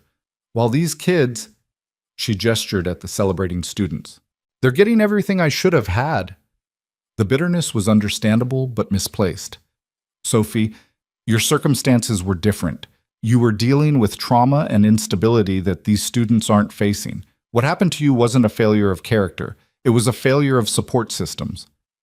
"Maybe, but I still gave up. And now I look at these kids and I see who I could have been if I'd been stronger."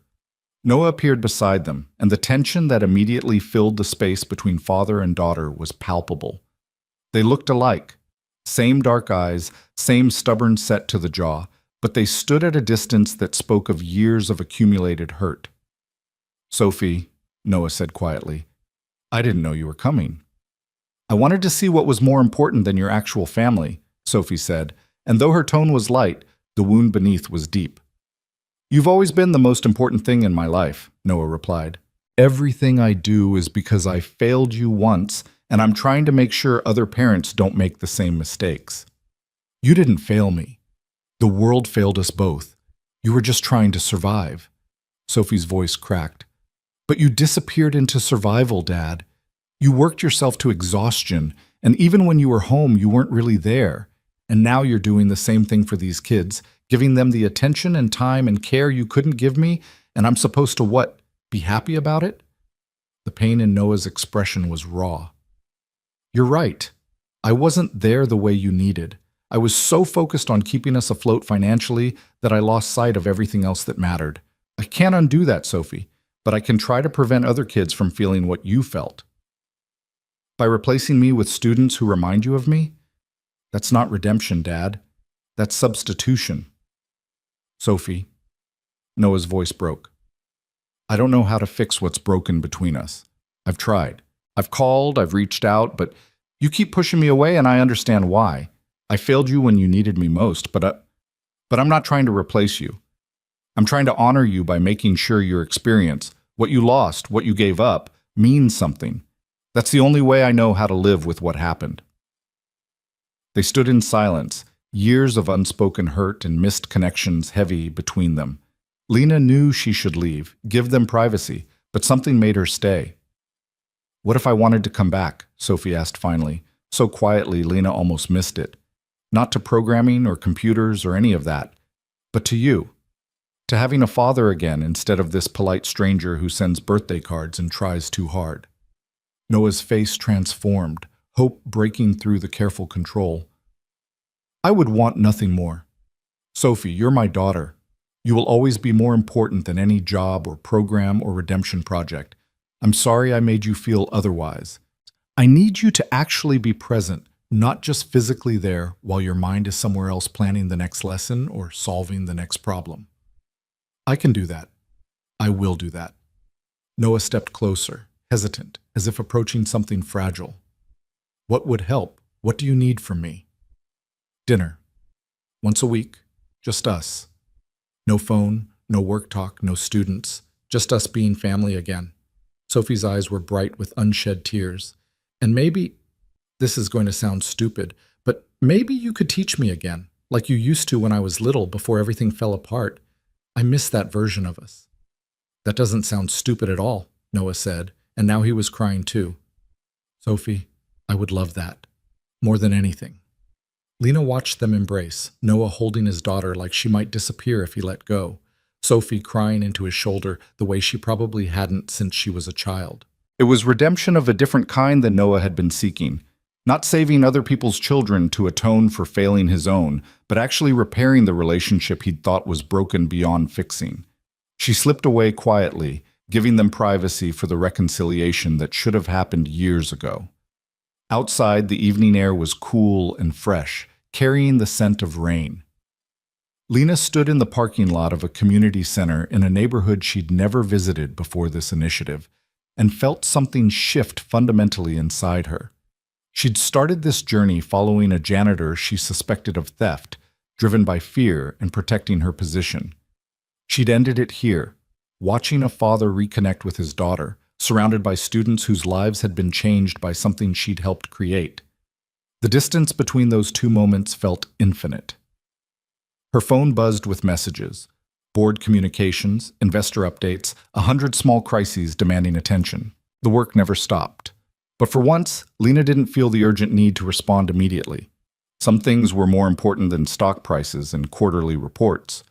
Noah emerged from the building an hour later, Sophie beside him, both of them looking lighter than when they'd gone in. They were talking, actually talking, with the ease of people remembering how to be family. When Noah saw Lena, he smiled, genuine and unreserved in a way she'd never seen from him before. "Thank you," he said simply. "For all of it. The job, the program, the chance to become someone my daughter could be proud of again." "I didn't do anything," Lena replied. "You did the work.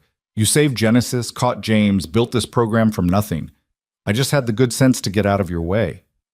You stood up for me when no one else would. You risked your career to give me a second chance. That's not nothing, Lena. That's everything." They stood in comfortable silence for a moment, watching students and their families celebrate in the community center windows. Then Sophie spoke up. "Ms. Hart, can I ask you something? Why did you do it? Risk everything for my dad?" Lena considered the question carefully. "Because he deserved better than what he got, and because I was tired of being part of a system that destroys good people for doing the right thing. I wanted to be better than that. Your father gave me the chance to prove I could be." "He has that effect on people," Sophie said, glancing at her father with something between affection and exasperation. "Makes you want to be better than you are." Noah looked embarrassed but pleased. "I'm just trying to make up for lost time." "Then stop trying to save the world and come have dinner with your daughter," Sophie said. "You promised. Once a week, remember?" "I remember." Noah turned to Lena. "Is it okay if I leave? I know we have security reviews scheduled for tomorrow." "Go," Lena interrupted. "Be with your daughter. The work will be there tomorrow." She watched them walk to Noah's old Honda, still bearing the same dent in the bumper from when she'd first followed him months ago. Everything had changed since that night, but that car remained constant, a reminder of where they'd started and how far they'd come. Lena drove back to her apartment through streets that felt different now. She'd always seen Seattle from above, from her office windows or her penthouse view, but Noah had shown her what the city looked like from the ground, the neighborhoods that didn't make it into tourism brochures, the people who were invisible unless you chose to see them, the potential that existed in places no one thought to look. 3 months later, Lena stood on stage at TechCrunch Disrupt, one of the industry's biggest conferences, giving a keynote about Tech Vanguard's Community Technology Initiative. The audience was full of executives and investors, people who measured success in market cap and disruption and innovation. She knew most of them would hear her words and file them away as nice ideas, but impractical for real business. But some would listen. Some would understand that true innovation wasn't just about technology. It was about recognizing talent wherever it existed and providing pathways for it to flourish.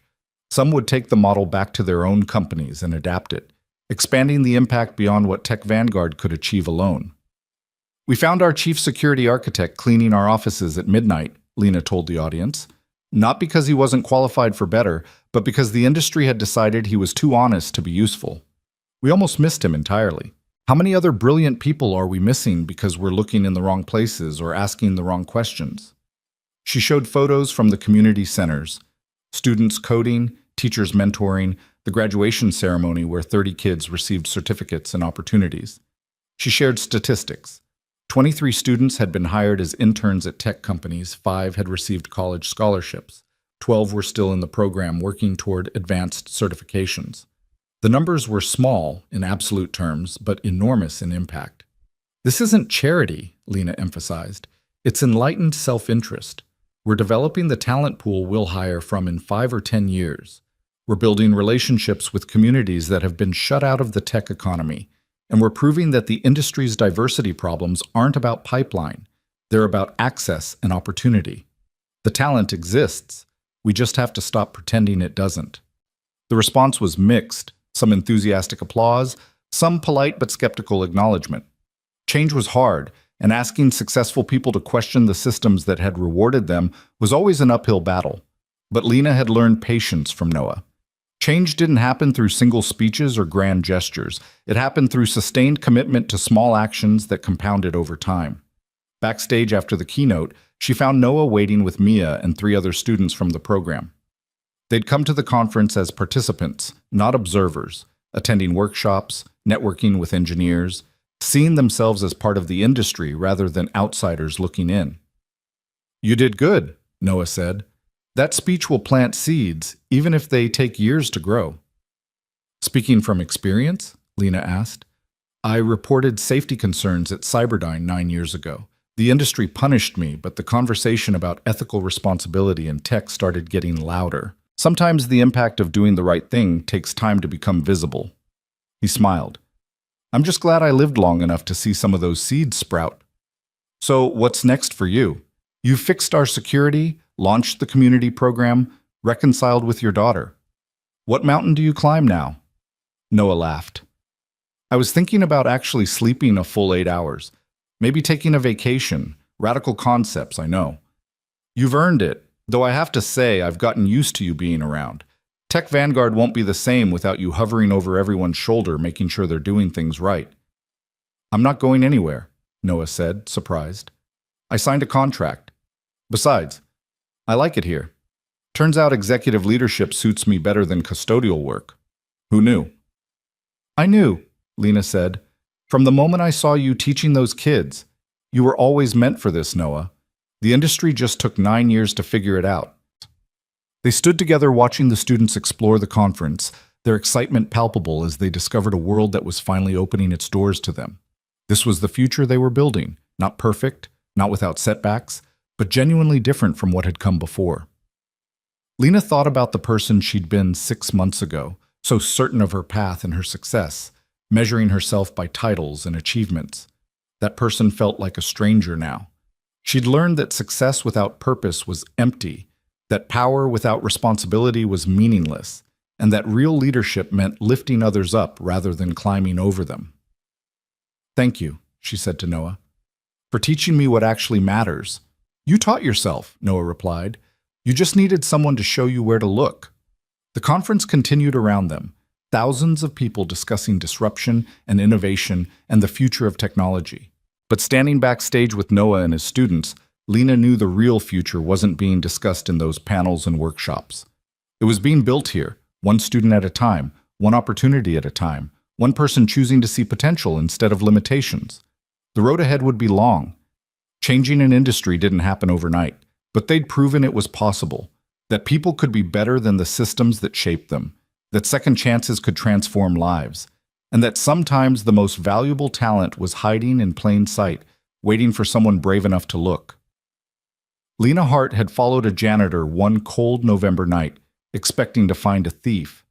Instead, she'd found a teacher who'd taught her how to lead, a whistleblower who'd shown her what integrity looked like, and a father who'd reminded her that success meant nothing if it came at the cost of your humanity. She'd started this journey protecting her company. She'd ended it transforming it into something worth protecting. And in the process, she'd become someone worth being, not just a CEO, but a leader who actually made a difference. The conference ended and they returned to Seattle, to Tech Vanguard's gleaming headquarters, and the community centers scattered across the city, to the daily work of building something that mattered. There would be more challenges, more skeptics, more moments of doubt, but Lena faced them with Noah beside her and the knowledge that they were part of something bigger than themselves. They were changing lives, one student at a time, They were building pathways where none had existed. They were proving that the industry could be better if enough people chose to make it so. And that, Lena had learned, was what real success looked like.